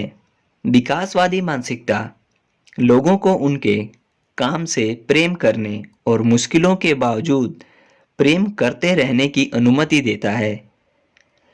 विकासवादी मानसिकता वाले खिलाड़ी, संगीतकार या वैज्ञानिक सभी अपने काम से प्रेम करते थे, जबकि कई निश्चित मानसिकता वाले लोग नहीं करते थे। विकासवादी मानसिकता वाले कई लोगों ने तो शिखर पर पहुंचने की योजना भी नहीं बनाई थी, लेकिन वे जिस चीज से प्रेम करते थे उसे करते करते शिखर तक पहुंच गए। यह विसंगति पूर्ण है। शिखर पर पहुंचने के लिए निश्चित मानसिकता वाले लोग ललायित रहते हैं, लेकिन विकासवादी मानसिकता वाले कई लोग तो अपने काम के प्रति उत्साह की बदौलत वहां बिना इरादे के अपने आप पहुंच जाते हैं। यह बिंदु भी अत्यंत महत्वपूर्ण है। निश्चित मानसिकता में परिणाम ही सब कुछ होता है। यदि आप सफल हो जाते हैं या अगर आप सर्वश्रेष्ठ नहीं हैं तो सब कुछ बर्बाद है। विकासवादी मानसिकता वाले लोग अपने काम को मूल्यवान मानते हैं, चाहे परिणाम जो भी हो। वे समस्याओं से जूझ रहे हैं, नए रास्ते बना रहे हैं, महत्वपूर्ण मुद्दों पर काम कर रहे हैं। शायद वे कैंसर का इलाज तो नहीं खोज पाए, लेकिन यह खोज गहरे मायनों में अर्थपूर्ण रही है। एक वकील ने धोखाधड़ी के शिकार लोगों की तरफ से अपने राज्य के सबसे बड़े बैंक के खिलाफ लड़ने में 7 साल लगाए। जब वे मुकदमा हार गए तो वे बोले, मैं यह कहने वाला कौन होता हूं कि किसी चीज पर 7 साल लगाने से ही मैं सफलता का हकदार हो गया। क्या मैंने यह काम सफल होने के लिए किया था, या मैंने यह काम सिर्फ इसलिए किया था क्योंकि मेरे हिसाब से प्रयास अपने आप में वैध था। मुझे इसका अफसोस नहीं है, मुझे यह करना ही था। मैं इससे अलग कुछ नहीं करता। प्रश्न। मैं तेज रास्ते पर चलने वाले बहुत से वर्काहोलिक्स को जानती हूँ जिनकी मानसिकता निश्चित नजर आती है।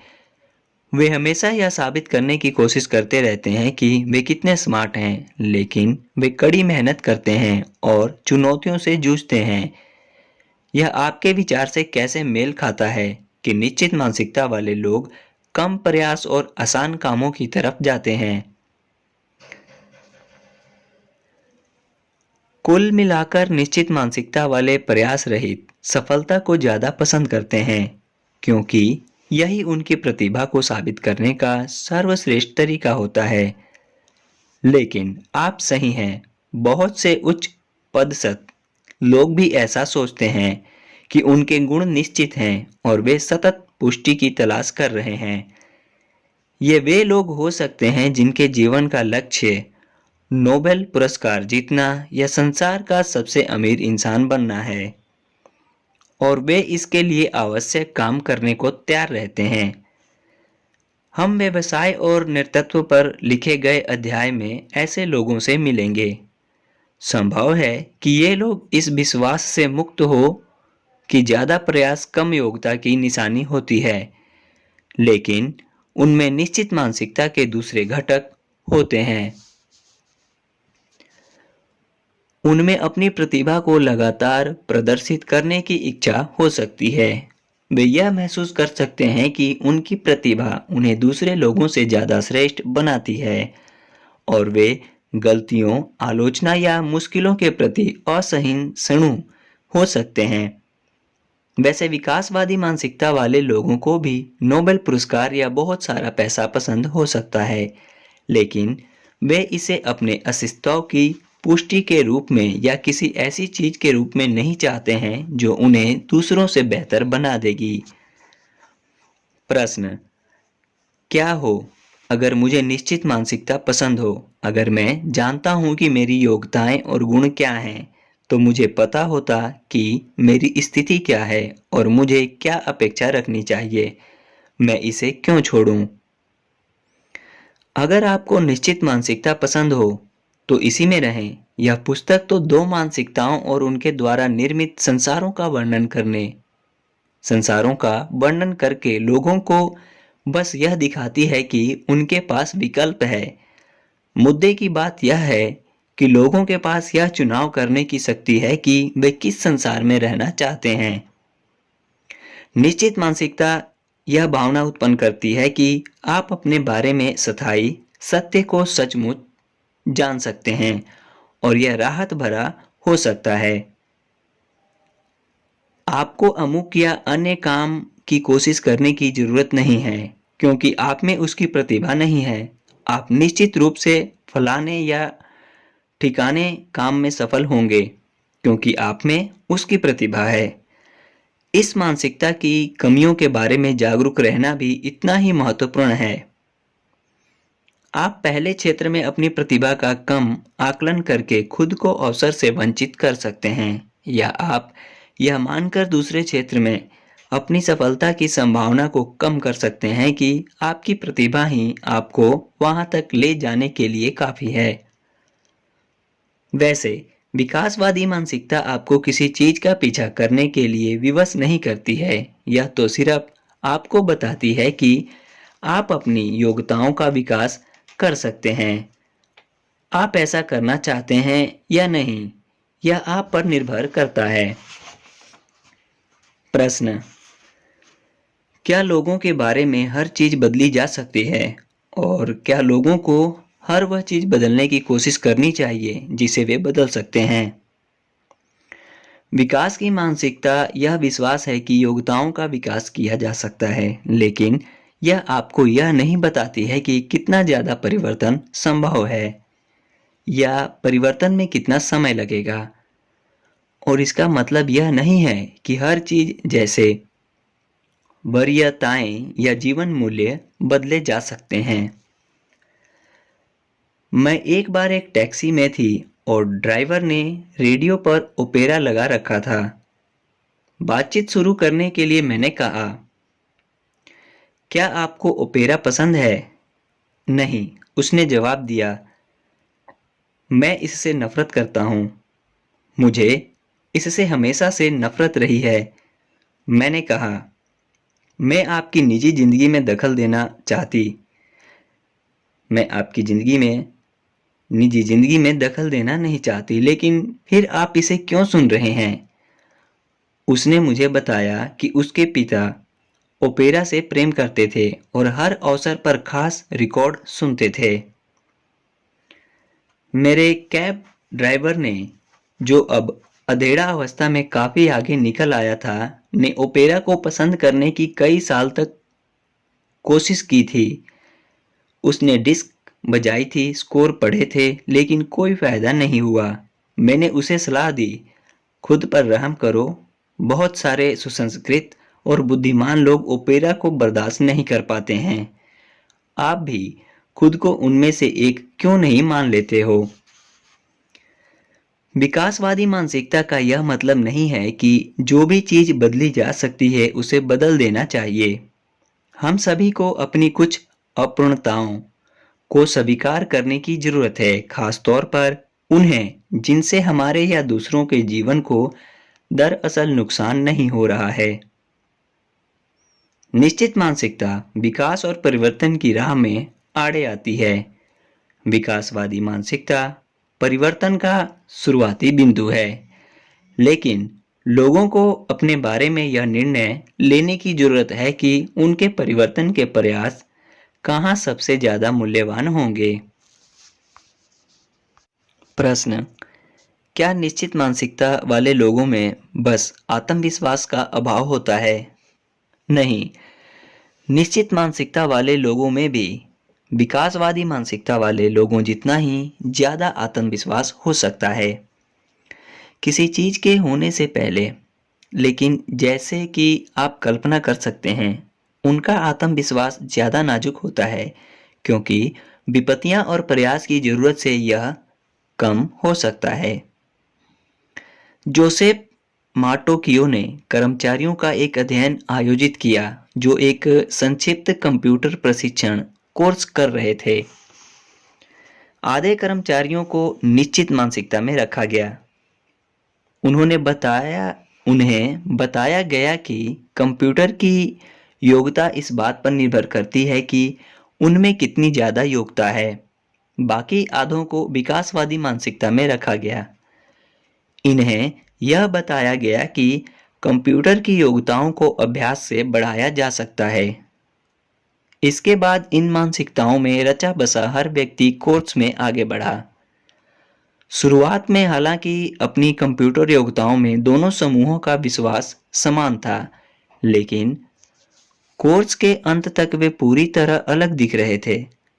विकासवादी मानसिकता वाले लोगों ने सीखकर अपनी कंप्यूटर योग्यताओं में काफी विश्वास हासिल कर लिया। हालांकि जाहिर है इस दौरान उन्होंने कई गलतियां की थी, लेकिन उन्हीं गलतियों की वजह से निश्चित मानसिकता वाले लोगों ने अपनी कंप्यूटर योग्यताओं में विश्वास खो दिया। यही चीज बर्कले के विद्यार्थियों के साथ हुई। रिचर्ड रॉबिन्स और जेनिफर पेल्स ने कॉलेज के उनके वर्षों के दौरान बर्कले में कैलिफोर्निया यूनिवर्सिटी के विद्यार्थियों की निगरानी की। उन्होंने पाया कि जिन विद्यार्थियों में विकासवादी मानसिकता थी, उनका आत्मविश्वास बढ़ा जब उन्होंने बार बार यूनिवर्सिटी में चुनौतियों का सामना किया और उन पर विजय पाई। बहरहाल, निश्चित मानसिकता वाले विद्यार्थियों का आत्मविश्वास तो चुनौतियों के सामने आते ही घट गया। इसीलिए निश्चित मानसिकता वाले लोगों को अपने आत्मविश्वास को पोषण देना चाहिए। इसीलिए निश्चित मानसिकता वाले लोगों को अपने आत्मविश्वास को पोषण देना पड़ता है। इसीलिए उन्हें उसकी रक्षा करनी पड़ती है। जॉन मैकेनरो इसीलिए बहाने बनाते थे अपने आत्मविश्वास की रक्षा के लिए। मिचेल वाई एक किशोर गोल्फ खिलाड़ी थी। जब उन्होंने बड़े लड़कों के खिलाफ खेलने का निर्णय लिया, वे एक पीजीए टूर्नामेंट सोनी ओपन में दाखिल हुई, जिसमें संसार के सर्वश्रेष्ठ पुरुष खिलाड़ी भरे होते हैं। निश्चित मानसिकता वाले दृष्टिकोण की वजह से हर व्यक्ति ने उन्हें चेतावनी दी कि अगर उनका प्रदर्शन कमजोर रहा तो उनके आत्मविश्वास को गंभीर नुकसान हो सकता है, कि श्रेष्ठ प्रतिस्पर्धा के खिलाफ जल्दी ही बहुत सारे झटके मिलने से उनका दीर्घकालीन विकास आहत हो सकता है। एक शीर्ष गोल्फ खिलाड़ी विजय सिंह ने चेतावनी दी, जब आप नहीं जीत पाते हैं तो यह हमेशा नकारात्मक होता है। लेकिन वाई इस बात से सहमत नहीं थी। वे अपना आत्मविश्वास बढ़ाने के लिए वहां नहीं जा रही थी। एक बार जब आप जूनियर टूर्नामेंट जीत जाते हैं तो इसे कई बार जीतना आसान होता है। मैं इस समय जो कर रही हूँ वह भविष्य की तैयारी के लिए कर रही हूँ। वे तो सीखने का अनुभव चाहती थी। किसी टूर्नामेंट के माहौल में संसार के सर्वश्रेष्ठ खिलाड़ियों के साथ खेलना कैसा होता है। इस टूर्नामेंट के बाद वाई के आत्मविश्वास को रत्ती भर भी नुकसान नहीं हुआ। उन्हें ठीक वही मिला जो वे चाहती थीं। मैं सोचती हूँ मैंने सीख लिया है कि मैं यहाँ खेल सकती हूँ। विजेता बनने की राह अब भी लंबी थी, लेकिन उन्हें अब इस बात का एहसास हो चुका था कि उनका लक्ष्य क्या है। कुछ साल पहले मुझे एक विश्व स्तरीय प्रतिस्पर्धी तैराक का पत्र मिला। प्रिय प्रोफेसर ड्वेक, मेरे आत्मविश्वास के साथ हमेशा समस्या रही है। मेरे कोचों ने हमेशा मुझसे कहा है कि मैं खुद में 100% विश्वास करूं। उन्होंने मुझे बताया था कि मैं अपने मन में किसी तरह की शंका न आने दूं और इस बारे में सोचूं कि मैं कैसे हर दूसरे खिलाड़ी से बेहतर हूं।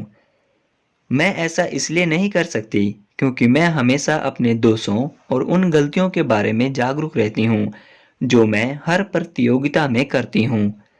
मैं आदर्श हूँ, यह सोचने से स्थिति और बिगड़ गई। फिर मैंने आपकी पुस्तक पढ़ी और यह भी कि सीखने और बेहतर बनने पर ध्यान केंद्रित करना कितना महत्वपूर्ण है। इससे मेरा कायाकल्प हो गया। मैं अपने दोषों पर मेहनत कर सकती हूँ। अब एक गलती इतनी महत्वपूर्ण नजर नहीं आती है। मैं आपको यह पत्र इसलिए लिखना चाहती थी क्योंकि आपने मुझे यह सिखाया कि आत्मविश्वास कैसे रखना है। आपको धन्यवाद। आपकी मैरी विलियम्स। अपने शोध से मैंने यह उल्लेखनीय चीज सीखी है कि विकासवादी मानसिकता में आपको हमेशा आत्मविश्वास की जरूरत नहीं होती। मेरा मतलब यह है कि जब आप सोचते हैं कि आप किसी चीज में अच्छे नहीं हैं, तब भी आप पूरे दिल से इसमें कूद सकते हैं और इसमें जुटे रह सकते हैं। वास्तव में कई बार तो आप किसी चीज में सिर्फ इसलिए कूद पड़ते हैं क्योंकि आप इसमें अच्छे नहीं हैं और अच्छे बनना चाहते हैं। यह विकासवादी मानसिकता का एक अद्भुत पहलू है। आपको किसी चीज को करना चाहने और इसे करने का आनंद लेने के लिए यह सोचने की जरूरत नहीं होती कि आप किसी चीज में पहले से ही बेहतरीन हैं। यह पुस्तक उन सबसे मुश्किल चीजों में से एक है जो मैंने कभी की है। मैंने अंतहीन पुस्तकें और लेख पढ़े हैं। जानकारी अभिभूत करने वाली थी। मैंने कभी कोई लोकप्रिय लेख या पुस्तक नहीं लिखी थी। यह काम डराने वाला था। क्या यह मेरे लिए आसान नजर आता है? काफी पहले मैं चाहती थी कि आप यही सोचें। अब मैं आपको बताना चाहती हूँ कि आप यह जान लें कि इसमें कितना प्रयास लगा और इससे कितना आनंद मिला। अपनी मानसिकता का विकास करें। सभी लोग सीखने के प्रेम के साथ पैदा हुए हैं, लेकिन निश्चित मानसिकता इसे बर्बाद कर सकती है। उस समय के बारे में सोचें जब आप किसी चीज का आनंद ले रहे थे, क्रॉसवर्ड पजल भर रहे थे, खेल रहे थे, कोई नया डांस सीख रहे थे। तब यह मुश्किल लगा था और आप इसे छोड़कर इससे बाहर निकलना चाहते थे। शायद आपको अचानक थकान, चक्कर या बोरियत या भूख महसूस हुई होगी। अगली बार जब यह हो तो खुद को मूर्ख ना बनने दें और यह और कुछ नहीं निश्चित मानसिकता है। खुद को विकासवादी मानसिकता में पहुंचाएं।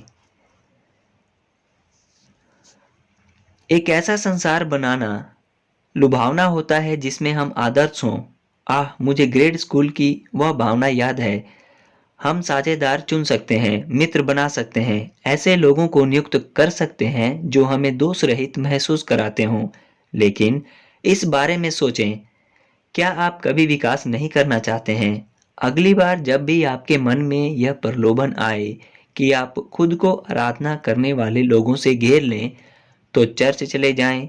अपने बाकी जीवन में सृजनात्मक आलोचना की चाहत रखें। क्या आपके अतीत में कोई ऐसी चीज है जिसके बारे में आप सोचते हैं कि उसने आपका मापन किया था? टेस्ट स्कोर, कोई बेईमानी भरा या हृदयहीन कार्य, नौकरी छूटना, अस्वीकृत या तिरस्कृत किया जाना, उस चीज पर ध्यान केंद्रित करें। इससे उत्पन्न होने वाली सारी भावनाओं को महसूस करें। अब इसे विकासवादी मानसिकता वाले दृष्टिकोण में रखें। इसमें अपनी भूमिका को ईमानदारी से देखें, लेकिन इतना समझ लें कि यह आपकी बुद्धि या व्यक्तित्व को तय नहीं करती है। इसके बजाय पूछें, मैंने इस अनुभव से क्या सीखा या मैं क्या सीख सकता हूँ? मैं विकास की बुनियाद के रूप में इसका इस्तेमाल कैसे कर सकता हूँ? इसे अपने साथ रखें। जब आप निराश महसूस करते हैं तो आप कैसे काम करते हैं? क्या आप अपने जीवन में चीजों पर ज्यादा कड़ी मेहनत करते हैं या फिर आप उन्हें जाने देते हैं?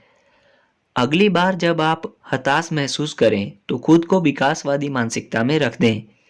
सीखने, चुनौती और बाधाओं से जूझने के बारे में सोचें। प्रयास को भारी बोझ नहीं बल्कि सकारात्मक सृजनात्मक शक्ति माने। इसे आजमा कर देखें। क्या कोई ऐसी चीज है जिसे आप हमेशा से करना चाहते थे लेकिन इसकी कोशिश करने से इसलिए घबरा रहे थे क्योंकि आप इसमें अच्छे नहीं हैं? इसे करने की योजना बना लें। ओके दोस्तों, इसी के साथ ये वीडियो समाप्त होती है। मिलते हैं आपसे किसी अन्य वीडियो में या इस पुस्तक के नेक्स्ट पार्ट में। तब तक के लिए धन्यवाद। और यदि आप चैनल पर पहली बार आए हैं तो प्लीज़ चैनल को सब्सक्राइब कर दें और साथ में बने बेल के आइकन को प्रेस कर दें। ये बिल्कुल फ्री होता है, इसका कोई भी पैसा नहीं लगता। इससे होगा या कि मैं जब भी कोई अन्य वीडियो अपलोड करूँगा तो उसकी जानकारी आपको तुरंत मिल जाएगी। और जानकारी अच्छी लगी तो दोस्तों में, प्रियजनों में, मित्रों में, रिश्तेदारों में शेयर करें, लाइक करें, कमेंट करें। धन्यवाद।